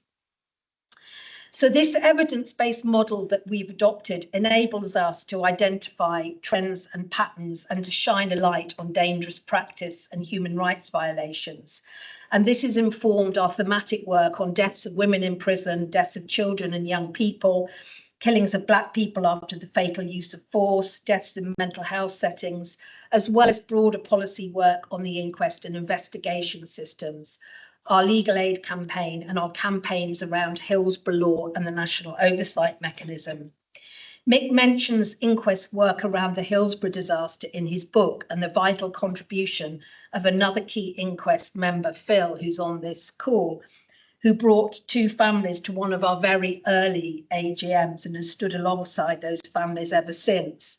And if anything shows the need to be persistent and to stand alongside families until justice, in whatever form that might be for those families, is achieved in some way, that is the campaign around Hillsborough Law. And we're now working closely with families and others for Hillsborough Law, which is a statutory duty of candour. In other words, trying to legislate for organisations, state organisations, corporate bodies to have a legal duty to tell the truth. I think some people find it quite astonishing that we even need that bit of legislation, but as we know all too well from our work, that is the reality. But also parity of funding for families after deaths and injustices involving the state. And in February, we brought together a broad cross-section of families who'd been bereaved after deaths involving custody and detention, Grenfell, Hillsborough, the post office scandal, Daniel Morgan inquiry, deaths of people in learning disability settings, a really broad section of families who'd been bereaved or who had gone through inquiries into injustice. At a listening day, which is a model that we designed to redress the power imbalance and ensure that those attending have to actually actively listen while families recount their experiences and their recommendations for change. And this report is the consequence of that. In terms of the National Oversight Mechanism campaign, Mick wrote in the book well before we 40 years before we launched this current campaign. But as he wrote, the fate of all official inquiries, of course, is that even when they are thought to get close to identifying the real problem, the recommendations may not be accepted in principle, or even when they are, they may fail to get translated into practice. And these are the very frustrations that have informed inquest campaign for an independent public body to monitor, order, follow up, and ensure oversight and accountability of those to whom recommendations are made after deaths and where there have been inquests, inquiries or reviews. And again, I think what's really important about both of these campaigns is that they involve a very broad coalition of bereaved people, social and racial justice campaigners, and they've gained significant parliamentary interest. But importantly, these campaigns are being led by those families most affected. Placing family testimony and the systemic context in which these deaths take place in the broader political, public and legal arena has impacted on legal reform and policy change for the benefit of all bereaved people. And I think it's also questioned the legitimacy of state institution and has challenged the ongoing abuses of power that we see. For many years, we were not listened to, but we persevered. Our broader context, unique data set and organisational memory has given us the authority to speak on a variety of different issues. And we've developed a reputation within the media, parliament and policymakers for the accuracy and quality of our work, even if we don't see the corresponding change in policy or practice. We've documented and turned evidence into policy demands, submitted evidence to inquiries, international human rights bodies. We've used the media, we've held photography exhibition, made banners. These are banners that family members have made. And we've taken them on marches and taken the family voice to the heart of government. And I think what inquest work has done is it's provided a counterweight to state secrecy and a lack of formal accountability. It provides an alternative narrative and truth to the state constructed narrative that we see when it kills and harms. And our integrated model has been a powerful tool for raising public and political awareness of these interrelated issues at a national and international level. We've been called upon to inform and share our expertise, for example, advising on the inquest model for a community project in a large favela in Rio, a human rights project in Malta, and advising on Aboriginal and Indigenous death investigations in Australia. Working alongside families, campaigners, human rights lawyers and others has opened up the investigation system to public scrutiny and shines a light behind the closed gates and doors of institutions and on the conduct of the state and corporate bodies, and plays a critical role in exposing and challenging the inequality, discrimination and unacceptable practices of the state. And this ensures more challenging questions are asked about contentious state deaths, asserts the rights and needs of bereaved people, and drives the ongoing campaigns and policy work for transformative and systemic change. Mick's work and the new digital archive reflect the legacy of the inspiring work of communities, organisations and individuals in their campaigning work to resist state violence. Mick's book remains a part of the induction pack for all new staff at Inquest, thus ensuring his insight, spirit and legacy continues. Thank you.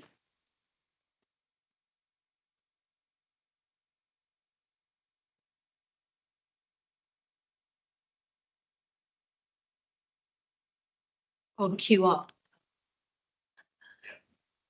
Definitely feeling more inspired, so thank you. Good. Not that it's about me, but.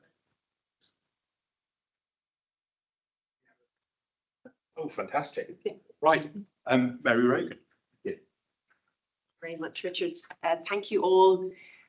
Thank you, Joan, and to all of your family. Thanks to Richard, everybody at Greenwich for the invitation. I'm really delighted to have an opportunity to speak about my friend and mentor, Mick Ryan, a wonderful person, wonderful scholar, academic, and a really, really special and decent human being. So it's really a great honour to be able to be amongst you and to speak about my memories of Mick.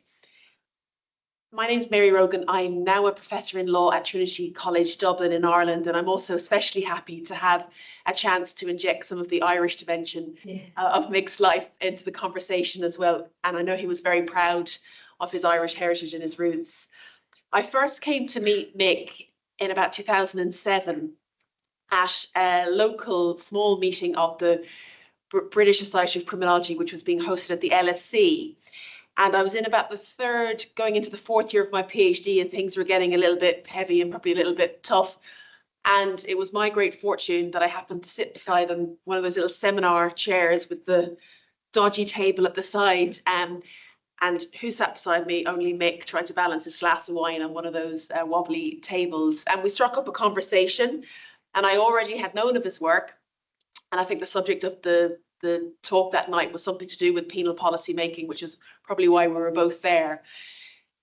And it was really one of the great breaks really for me academically, and also in terms of what a wonderful friendship I then developed with Mick and Joan, and that endured for many years after that, and still does.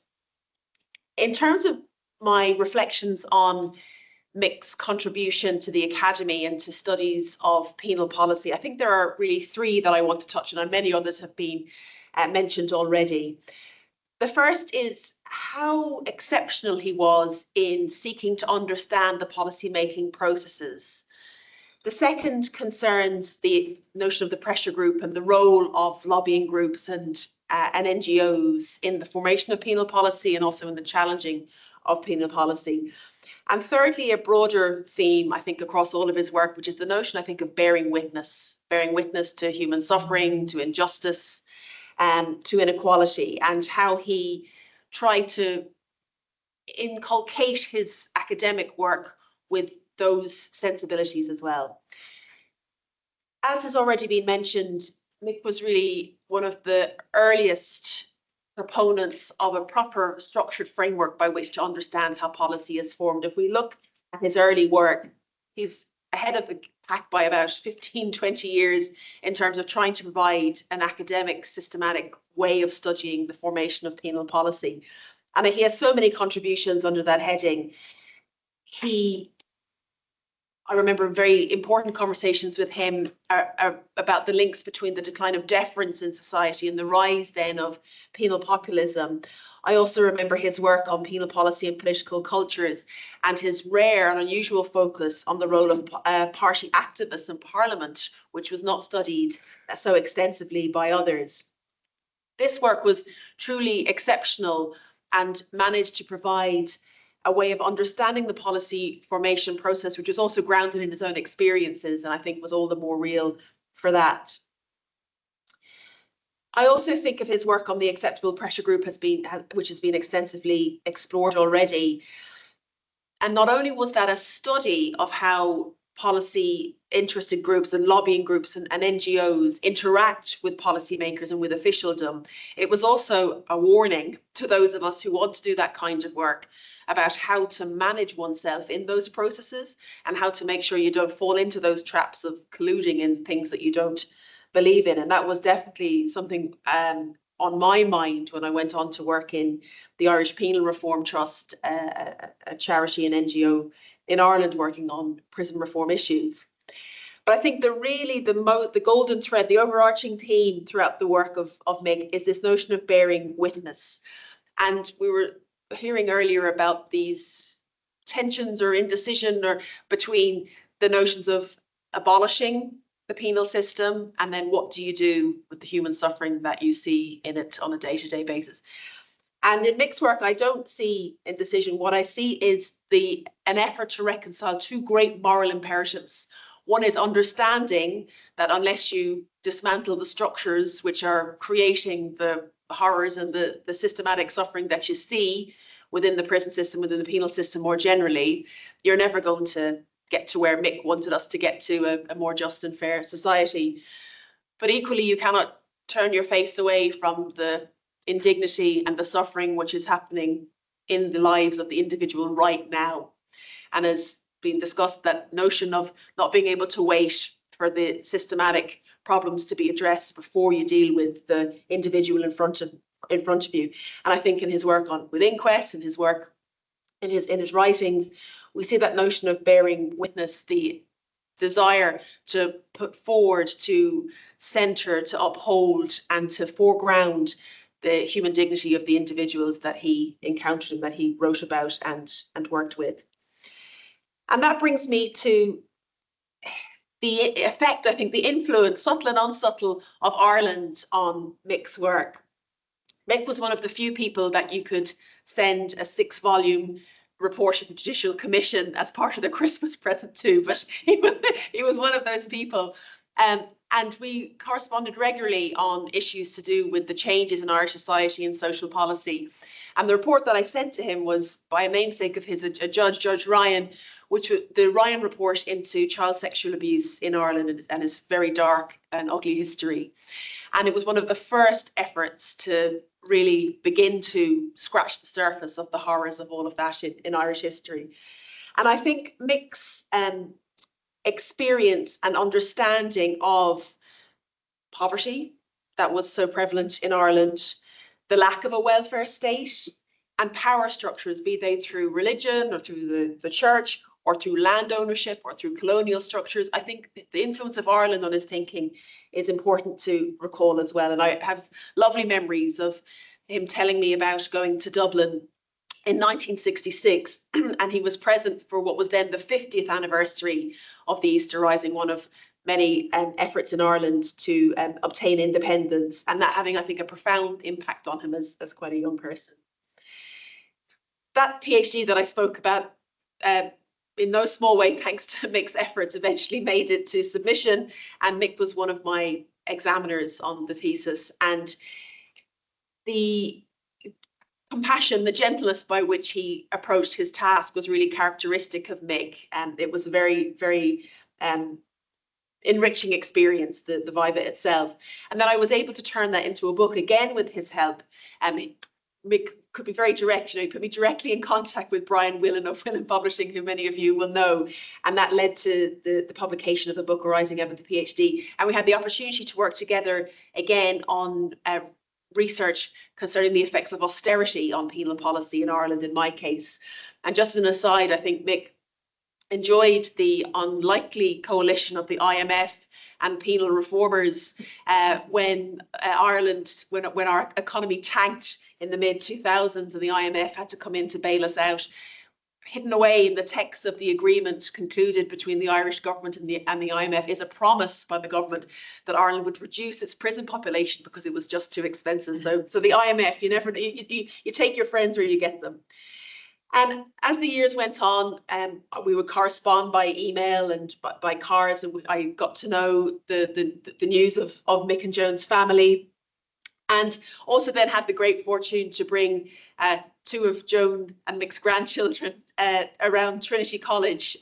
But I'm afraid we also went to the pub, so I don't know if I was the best custodian or chaperone for your your lovely granddaughters, Joan. But we also had some really nice chats about the importance of the Welsh language and thinking about the comparisons with the struggle to keep the Irish language alive as well. And Joan really deserves such a huge mention, I think, not only in Mick's professional life, of course, and the influence on his thinking and as a scholar in her own right, but also just the sheer vibrancy of her personality and the determination to get things done. And my memory of that is Mick and Joan, really wonderfully for us, and here's where I get into the more personal connections, came to my wedding, myself and Mark's wedding, my husband Mark, and it was a mid-December day, really the bleak midwinter, and our wedding was right on the Atlantic fringes of the west of Ireland, and they came all the way in the Volvo from Kent right the way to the very Atlantic coast of Mayo, and the wedding was greatly the jollier for their presence, so we were really happy about that. So to sum up and to bring together these reflections of the personal and the professional and the academic from Mick, I'm just very grateful to have had the opportunity to know him.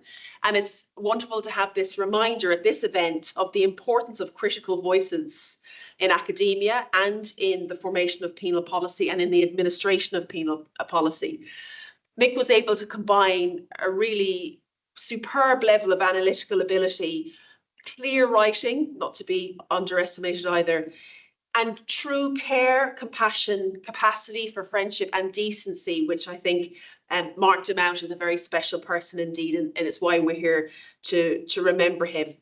I'd like to conclude by offering my love to Joan and to the family on your loss, which I know continues to be very painful. And also to reflect, I had a look back at the acknowledgement section for my PhD, and I had this to say about Mick, and I think it rings true all these years later as well, where I reflected on meeting Mick, and I said, it's to my regret that it had not been earlier in my studies, as he has proven unsparing in his sharing of intellectual analysis, good humour and encouragement. I am very grateful for his thoughts on my work and liberal offers of assistance, and I still very much am. Thank you very much.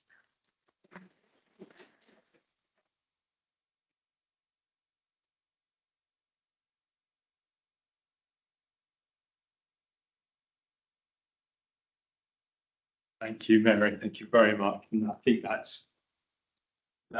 beautifully transitions from a vaguely professional focus to a maybe more personal focus in the second part. So sorry for keeping you so long, much longer than any undergraduate would expect to be kept. So I also didn't do the housekeeping either, I've just realised. So there is a code for Wi-Fi here and the toilets are out there. And there wasn't a fire alarm, so I don't, thankfully. So thanks for everyone online. We're going to take a 10-minute break. So if you want to stretch your legs, do whatever you want to do in the privacy of your own homes. There'll hopefully still be some tea and coffee outside and drinks. And then we'll come back at 10 past.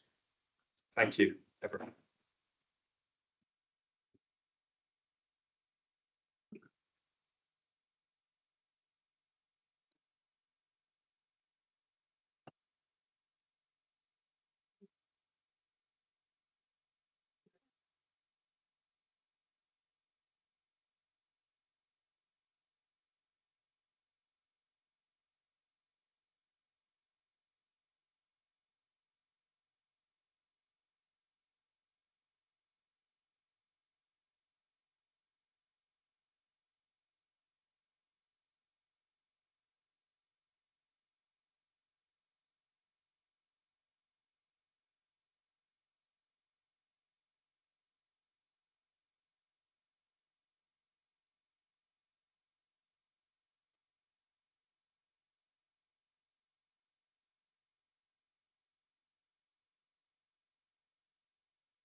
Thanks everyone online. We're gradually filing back in.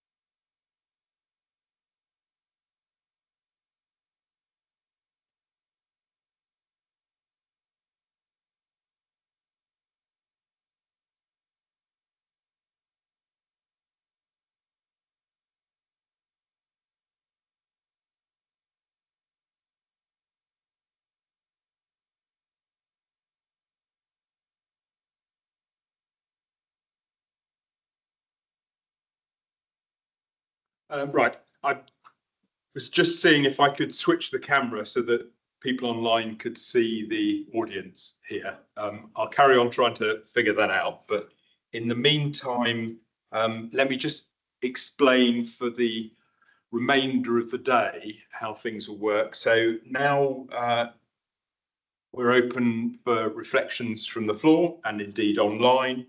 I've got a short page to read from Emma Bell, a 6-minute recording from David Scott.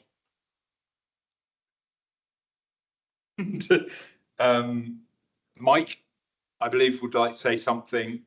I don't know if, well, let's start there and then take. I've got a feeling other people will want to say something. So let me start with David's recording because that's going to be the most challenging for me.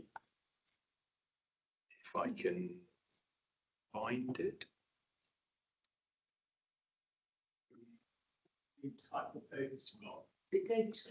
Is it there? Oh, that. Thank you. There's a tab. See, Keris has gone away, but still, you know, she's organised me. So.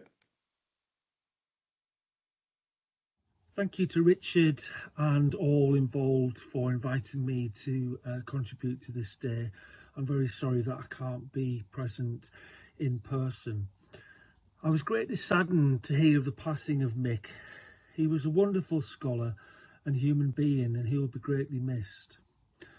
I first came across the work of Mick as an undergraduate and then later as a postgraduate student in the early 1990s.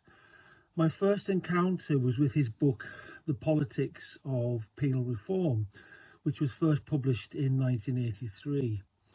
At that time, it was essential reading for anyone involved in critical prison studies. The book was very well pitched for student audience and was hugely popular among undergraduates at that time and for many years afterwards. I also greatly appreciated his book, Privatisation and the Penal System, which was first published in 1989 with Tony, and also the edited book, Western European Penal Systems from 1996, which was co-edited with Joe and Vincenzo. Both of these books are absolute classics and indeed still offer students, activists and scholars much today, including the later edition that Vincenzo and Mick did on the European penal systems a few years ago. Going back to the 1990s, there was only a very limited number of scholarly works on penal privatisation and indeed comparative penal policy, and Mick and his collaborators undoubtedly helped to pioneer critical scholarship in these areas. A number of years after first encountering his work, I encountered Mick himself. I was very fortunate to first meet Mick at the 2001 European Group Conference in Venice, Italy. And indeed, I met Tony and Joan and many other great comrades on that conference as well. Mick was warm, kind, generous. And I even remember one evening, about 2 days into the conference, he very generously helped get rid of the evidence when I accidentally bought a very large jug of beer towards the end of the evening when the bar was just about to close and people were planning to head back to their accommodation. And many of us kind of contributed into removing the evidence, but Mick, unlike a number of other people who were rather late arriving at the conference the next day, Mick was there very early on and participating right from the very start that morning. I also have very fond memories of spending time with Mick at other European group conferences, including the conference at Bristol in England, in Utrecht in the Netherlands, and Chambéry in France. One evening, a great memory I remember with Mick whilst in Utrecht was when a few of us were just sitting outside a bar. We all got the giggles and nobody could stop laughing. I remember Mick walking across the other side of the road and waiting for us all to calm down. We then managed to actually stop the laughter, but when Mick returned to the table, he just burst out laughing and set us all off again. It's a really lovely memory and one of my favourite memories from a European group conference.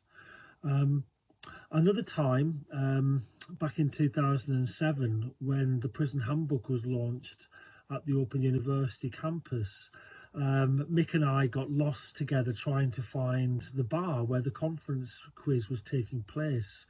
There seemed to be a lot of kind of encounters with myself and Mick at bars, which I'm not sure what that actually tells us about either or both of us. But on this particular occasion, we arrived a little bit late.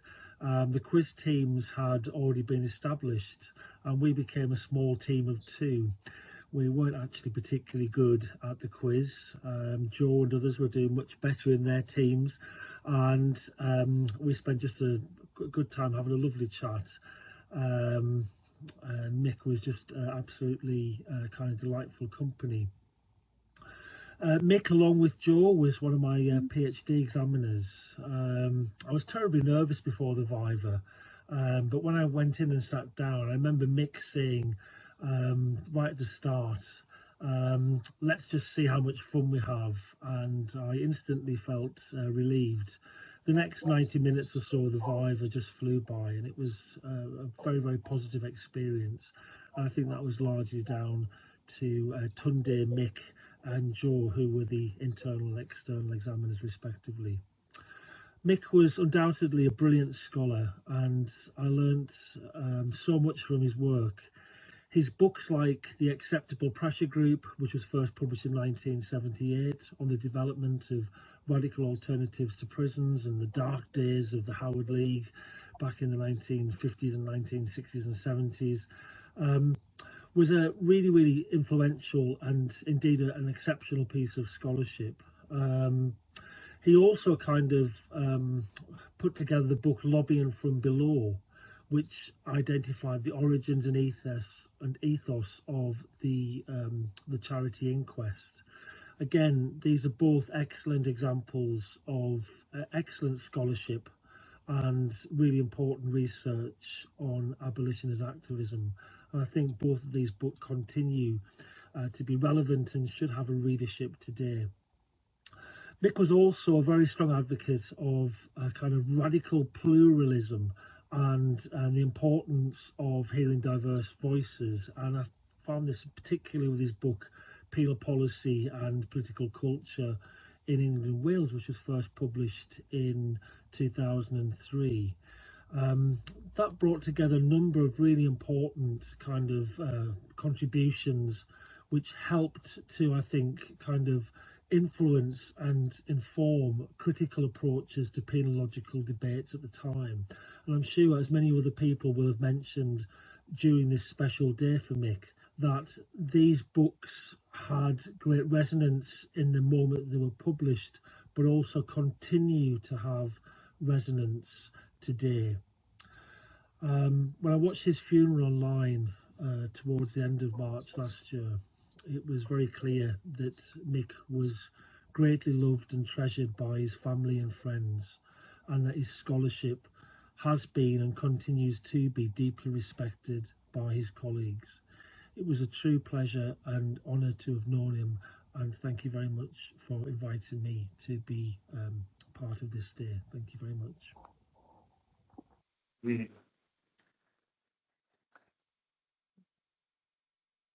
you, David, and thank you for bringing up the infamous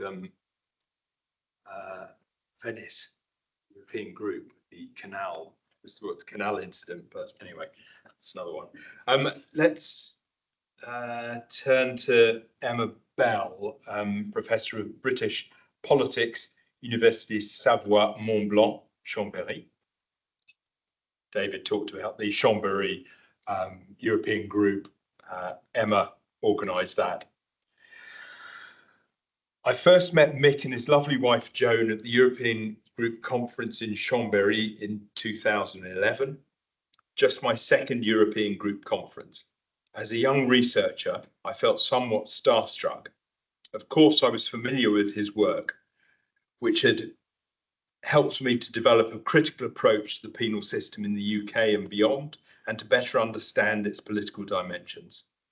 I was particularly inspired by his work with radical alternatives to prison and his optimism regarding the possibilities of changing the direction of politics from below, despite abundant evidence to the contrary. On first meeting Mick, I was immediately struck by his extreme warmth. He chaired a plenary session in which I participated, entitled "What Drives Penal Policy Across Europe?" The session included distinguished researchers such as Monica Platek, Henrik Tham, and the late Vincenzo Ruggiero, together with younger researchers like myself and Mary Rogan. Mick was extremely encouraging and supportive and demonstrated no regard for academic hierarchy. Together with Vincenzo, he involved us all in a book project based on the conference session, Punishment in Europe, a Critical Anatomy of Penal Systems. This was an updated version of the well-known book published in 1995 that he co-edited with Vincenzo and Joe Sim. Mick's work has enduring relevance, especially at a time when what he once described as the disciplinary drive continues to intensify. Whilst the future continues to look bleak, as he concluded a chapter with Joe Sim in 1995, Mick's warmth of character and critical scholarship will continue to serve as an inspiration to scholars, old and young, in their work to expose the failures of punishment as a response to social harm and to imagine radical alternative futures. Thank you.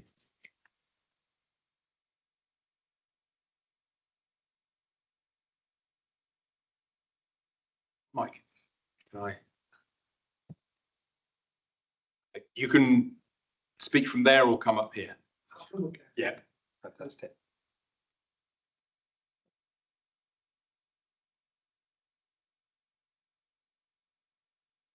Thank you. Thank you very much. It's good to be here, Mick. I learned a lot from you in the 4 years that I knew you very closely in RAP, along with Tony. So I feel I've got to be here on the day that commemorates your work, because you undoubtedly had a big influence on all my thinking. And I still have all your books, but I'm not going to talk about any of the books today. I'm going to talk about a story that Mick told me about an encounter that he had with Fenner Brockway, Lord Fenner Brockway, in the House of Lords, maybe a House of Commons library, in 1980. Mick would have been 38 at that point in time, and Fenner Brockway would have been 92, Lord Fenner Brockway. And it's best to tell this story if you have somebody standing next to you, because these two were obviously standing next to you when you had this conversation.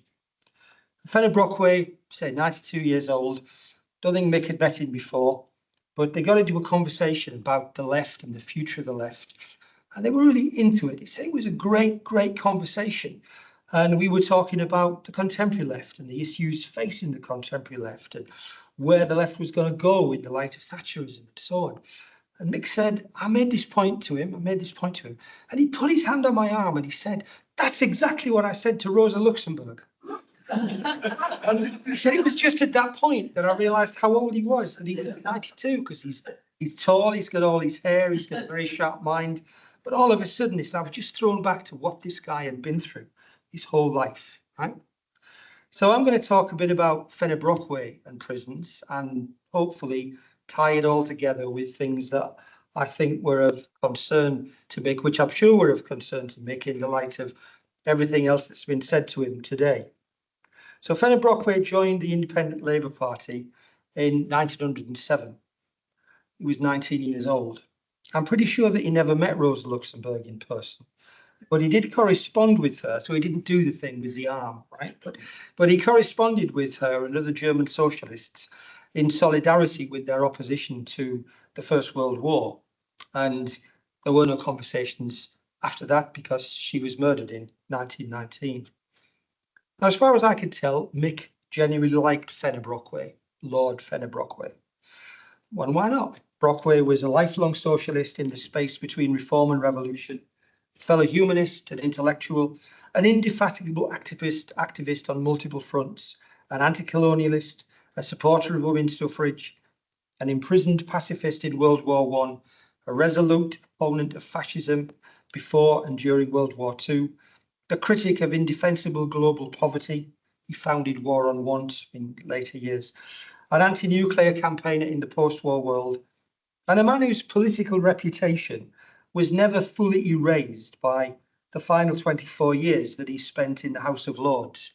He entered it age 78 in 1964, and he stayed there till his death, just short of his 100th birthday in 1988, as Baron Brockway of Eton and Slough.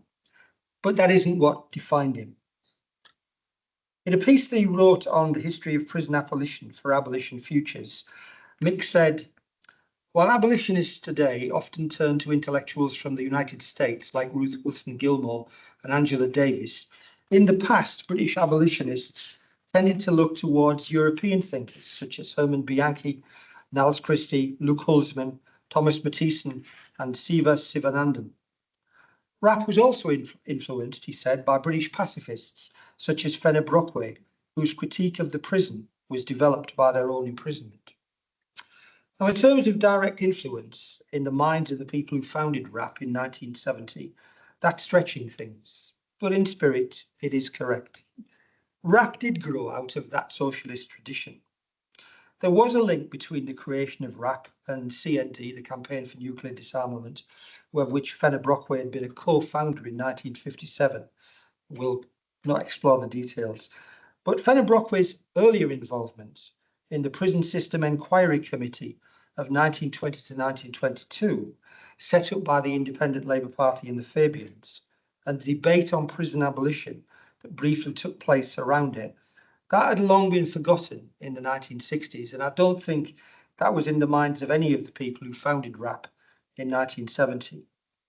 The actual report of this inquiry, written by the Quaker Stephen Hobhouse and Fenner Brockway himself, both of whom had been imprisoned conscientious objectors, was remembered far more for its reformist impact in the late 1920s and 1930s than its critical origins. And in many ways, Rapp was reacting in 1970 against the modern prison-centric penal system, whose foundations it had partly helped to lay before World War II. It just might have been otherwise.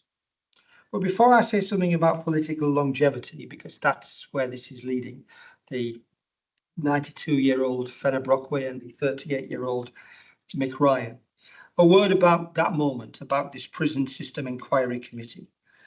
It was set up to collect the testimonies of First World War conscientious objectors. Stephen Hobhouse was appointed its secretary on the basis of his Ponchi experience and his networks, partly because the task became so huge, and partly because his health never recovered from his imprisonment.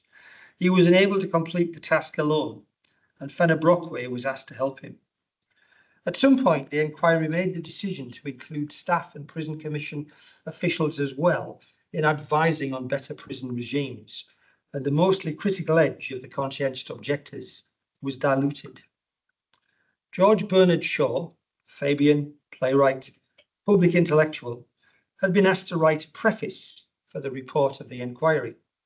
He duly did so, writing 30 detailed pages or so, in 1921, on promoting prison abolition.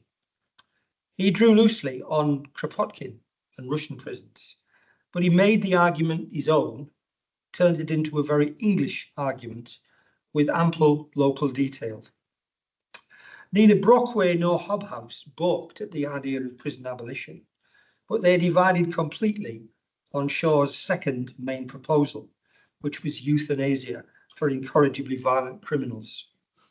Brockway was willing to accept it.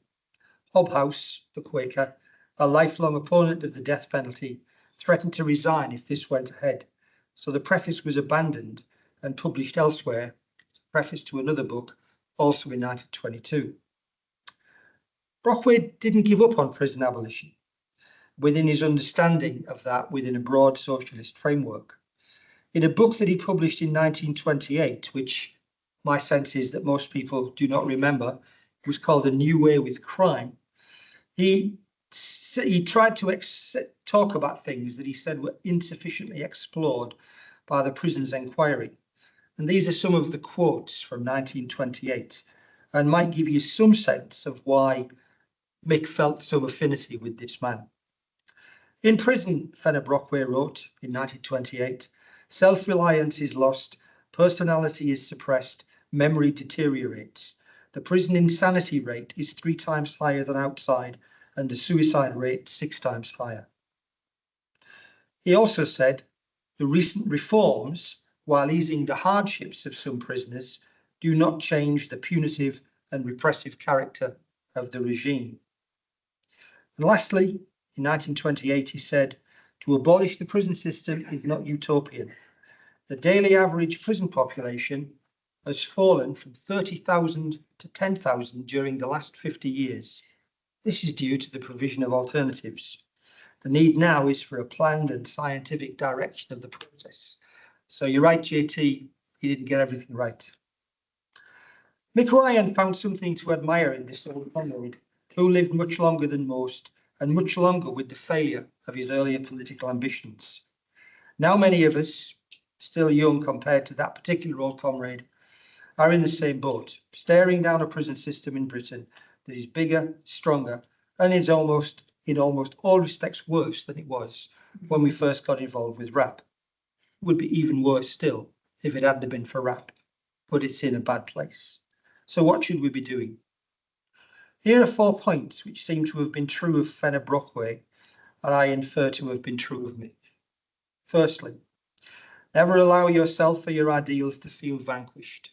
Keep the faith. Don't resent setbacks any more than is psychologically inevitable. Don't fret over failures. If there are times when abolition can only be a stance rather than a programme, so be it. Hold a stance, hope and work for better. Begin again, always. Keep writing, keep contesting. Some years ago, quite a few years ago, Mick and Tony wrote a paper saying that penal abolitionism was a cause that dare not speak its name. There was such a time. To the extent that this is less true now, it is because they were part of a small, marginalised movement that kept ideas alive. Adapt creatively to changed circumstances. No one could have told the young Fenner Brockway that nuclear weapons would have been used by the time he reached middle age, and that he would be setting up a campaign against nuclear disarmament on top of all the things that he'd done, any more than any of us in RAP in the early 1980s would have, except maybe Stan Cohen, who was also involved in RAP, would have seen the coming of incarceration back then. Always look forward, but don't forget. Mick left a body of work that will remain useful knowledge for the abolitionists who have come after, and they will sometimes need to look back. If we cannot ever know how our unfinished political story ends, we can at least make an effort to know why it began and how it unfolded. Some of the moves that the new generation may consider new may not be. That's the general point that Fenner Brockway made to young Mick Ryan, not about prisons, I admit, 4 decades ago when he remembered Rosa Luxemburg. Thank you.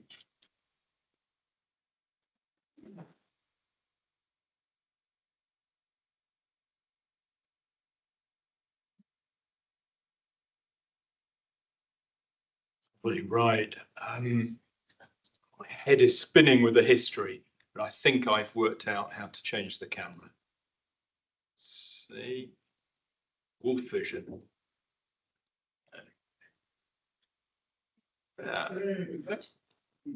Thank you. Right. Does anyone? Oh, okay. Does anyone? Yes. Phil, you've predicted my next question. Over to you. Hello, everyone. Nice to see you all now in the hall. I was wondering who was there. I want to just say I'm very sorry I can't be there today. I'd love to have been there. And I want to say that specifically to Joan and to your family. There are a few things, I'll be very quick. There are a few things that I want to say about Mick. There are a lot of things I want to say about Mick, but I put them into 6 categories. First of all, the person I met all those years back was Mick the activist. Very clearly dedicated to change, very clearly dedicated to any kind of analysis that would facilitate change, but also to inform others who were involved in campaigning. Along with Tony, I'd been the 2 non-family members who'd been at the initial meeting of Inquest, the very founding meeting of Inquest. And it came as no surprise that Mick became very closely involved in Inquest, as he had with RAC. I knew Mick as a profound researcher, somebody who wouldn't leave a stone unturned, would have that inquiring mind that is so significant and important to critical thinkers. I was also fortunate enough to see him as a teacher, somebody who could pass on the knowledge, pass on the research work that he'd done, but also motivate students to think critically about the work that they were doing and to help build a critical analysis that was in the classroom as well as out in the community.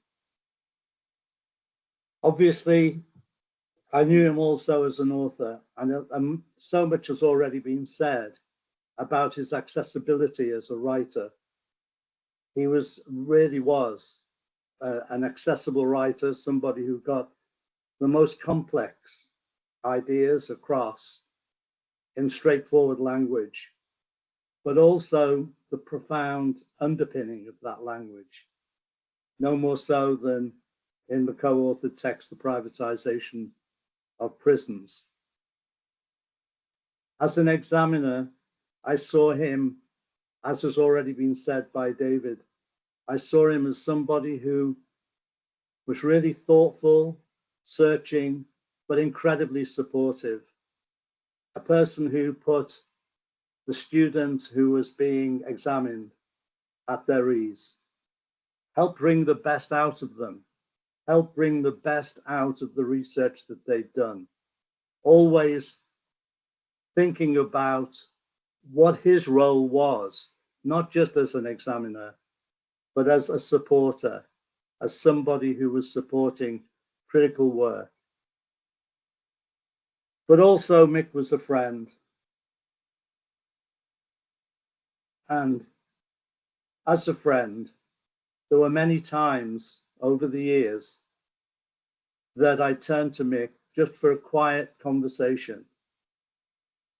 Also, as a friend, Dina and I had the wonderful experience of spending time at Joan and Mick's house in Tuscany.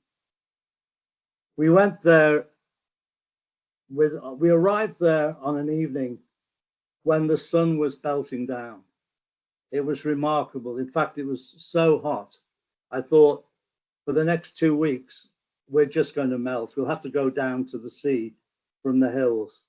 That night, and I don't know whether Mick arranged this, but that night was the most enormous storm that I have ever been in. The whole place was shaking. It was incredible. And it rained for the next 10 days.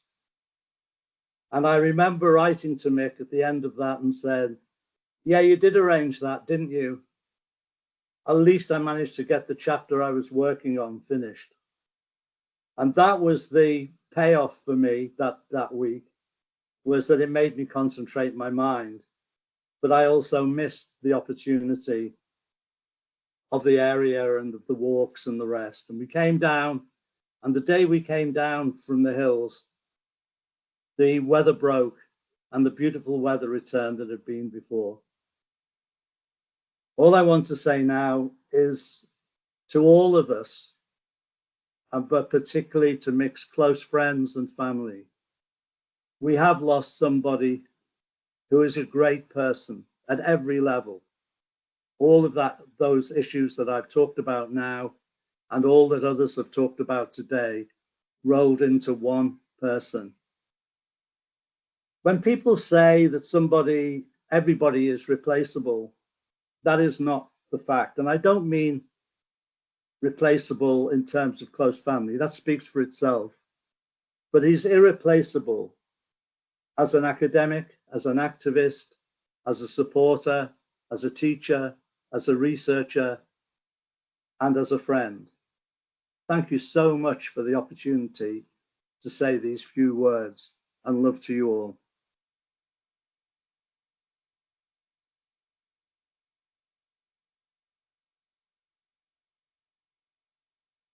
Thanks, Phil. Steve. Yeah. Thank you, Richard. And thank you, comrades. Much more briefly. I want to make 2 points. Firstly, I'm for people who know me, I'm a very shy person, actually, and I know I kind of give off the opposite of that. That's compensation, and it's one of the reasons I don't go to conferences, but I do go to the European group, and I've been going there since the late 1980s. And whether they know it or not, Mick and Joan were two people who made me feel completely welcome. I had to prove nothing to them. I wasn't part of the history of the group when I first went, and they just accepted me for who and what I was. And sometimes I wasn't the nicest person on the planet, right? So I just wanted to say thank you to Mick and to Joan for that, for just being really good human beings. And the second thing I want to say is a standing on the shoulders of giants thing, which I can be really clear about. A couple of weeks ago, I became chair of Inquest, which is a complete privilege, and I still can't quite believe that I'm in that role, and I have lots to live up to. But of course, Mick was the chair of Inquest at its inception, so I just wanted to recognise that and to say thank you to him and to those around him, and to recognise Mick as a person and Mick as an activist. And of course, as others have said, Mick is an intellectual. Thanks very much, folks. Yeah.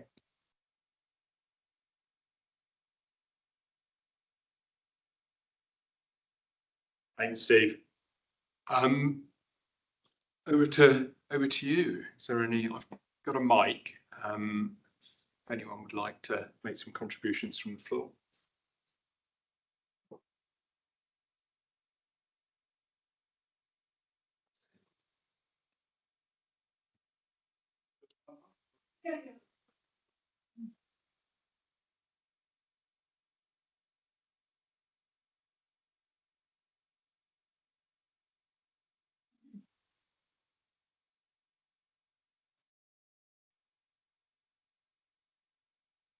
Great.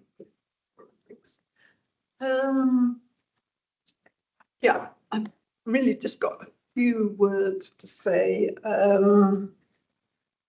When they were asking for contributions, Thomas sort of said, I know Susan Caffrey can say something about Mick Ryan, and I thought, well, why not? Yes, I think I should be able to do that.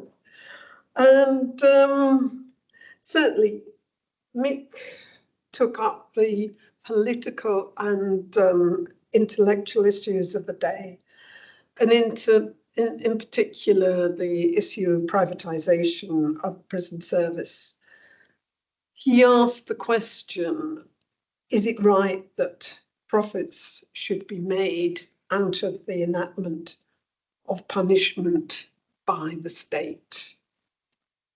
Really, what he was saying was no, this shouldn't happen. There's also the moral question. Should society enable profits to be made out of human misery? We've heard from various people about, that this shouldn't actually happen. And I think we've heard from other people that it's inappropriate to have that type of regime. With Mick, I did teaching together, and students were asked to address the issue of the nature of punishment. Who has the right to impose punishment? The aim was to get students to internalize those issues and make them their own.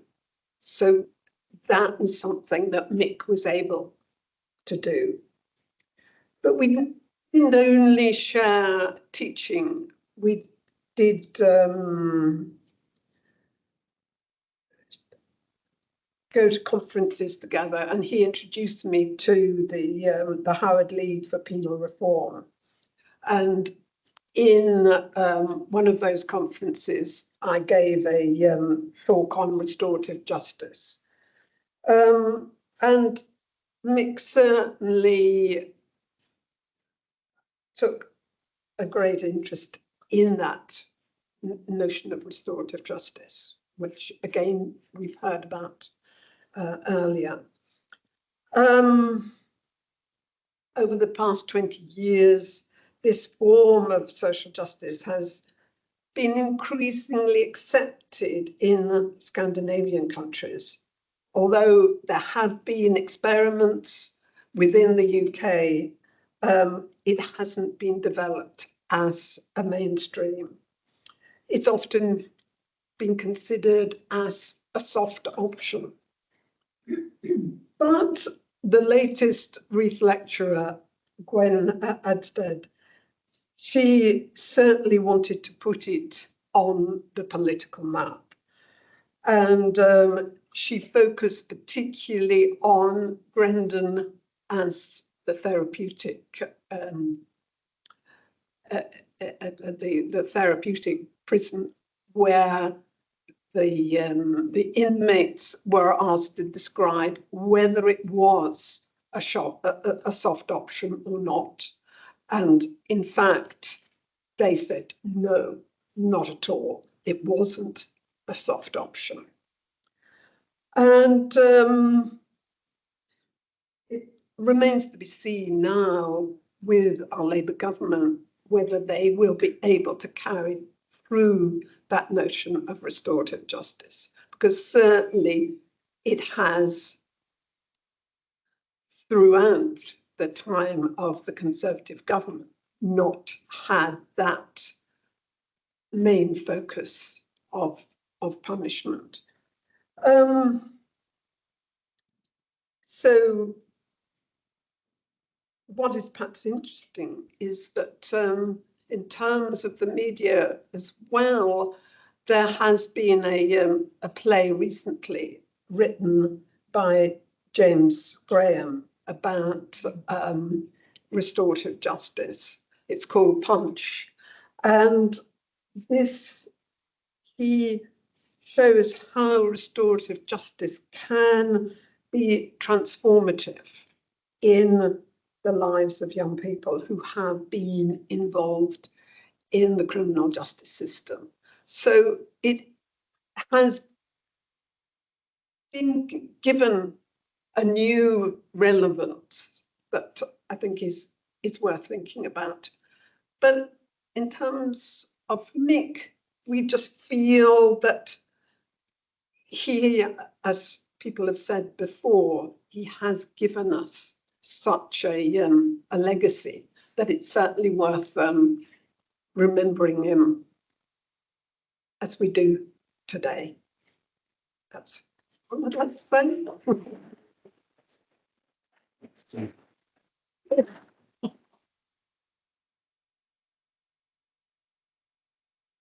Any Oh, I thought we would end at 5, so don't worry if people don't want to use the mic.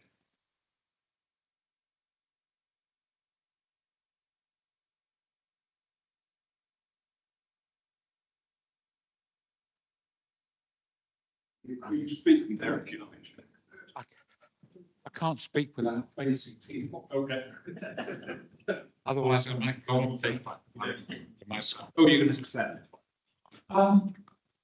Yeah, I wasn't meaning to speak, and I'm speaking as somebody who's the influence on me of Mick Ryan has been indirect, largely through Susan, who just spoke, and through Richard. Susan, with whom I agreed, and Richard, with whom I didn't agree at the time. I wrongly disagreed with him. I was professor of Romany studies here, and for most of my professional career, criminology was an absolute bugbear for us, because most criminologists included gypsies, travellers, and Roma, to use the current phrase, as almost intrinsically criminal. Perhaps if we go back to Lombroso and to the numerous eugenicists and others of the 30s, genetically so. And that has changed because the possibility of an anti-racist criminology means that it's now been possible through the work of Hugh van Baar and others, first of all, to deconstruct the work of racist criminologists, and secondly, to pose the crimes of which gypsies, Roma, and travellers are victims, including a great deal of state violence, especially the maximum periods of state violence in the 20th century in the countries, the Axis countries. I won't specify Germany in particular because I think it was across wherever there was the influence of fascism, including Sweden. And the 17th century, which was another genocidal period. And we can now look at that. What struck me today, and I hadn't realized, is all of this emphasis on the nature of the state dealing with criminals, which seems to me to miss out the other half of what I've got from Susan and Richard, which is the deconstruction of the etiology of crime itself, the same work that was done by Foucault. I'm kind of amazed that we didn't mention Foucault today. Shows perhaps the insularity of our intellectual currents. But when we put the two together, we realize that what we're looking at in what has been discussed today is a prime example of the delegitimization of forms of formerly legitimate violence. What does that mean for the people that I've been working with all my life, for gypsies, travellers, and Roma? Many of whom, a disproportionate amount of whom, are in the prison system, and of course, many of whom have actually benefited considerably from education in prison. People who, even in the Nazi prisons, where did one of my great heroes, Matthew Maximoff, learn to read and write? In a Vichy concentration camp. Sorry, that's a diversion, isn't it? But for those people, in a sense, what makes things intolerable is the unpredictability of violence.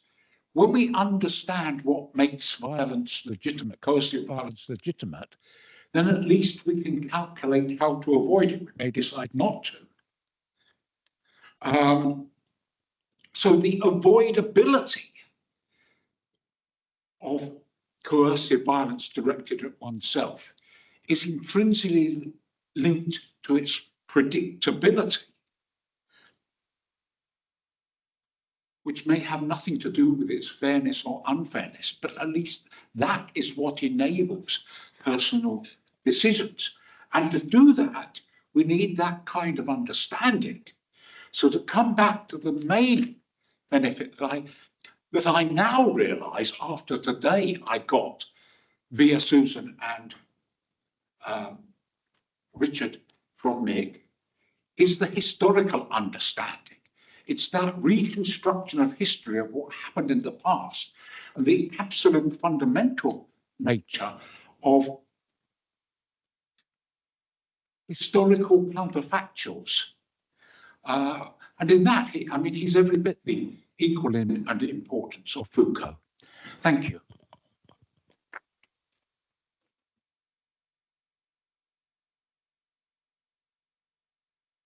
Thank you, Thomas. You're missed on staff for sure. Okay, I think we'll wrap it up there. So thank you, Mary, for mentioning Joan.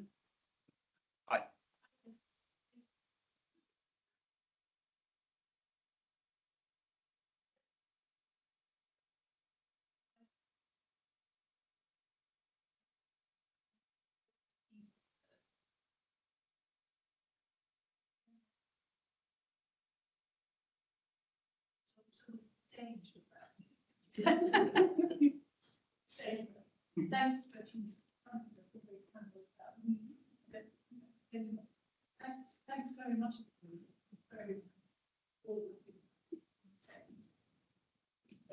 Thank you.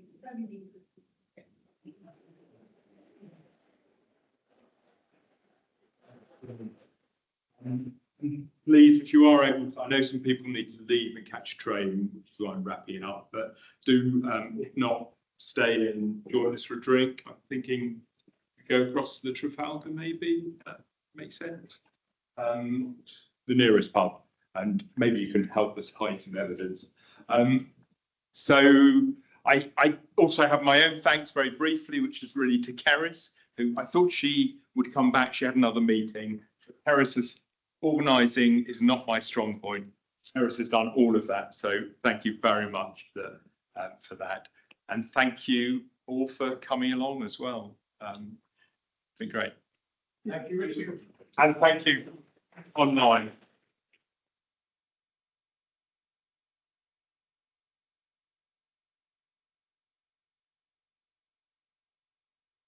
Thanks, Joe, Steve, Phil. Hopefully see you soon. Vivo. Enjoy the beer, Richard. Take it easy. Thank you very much.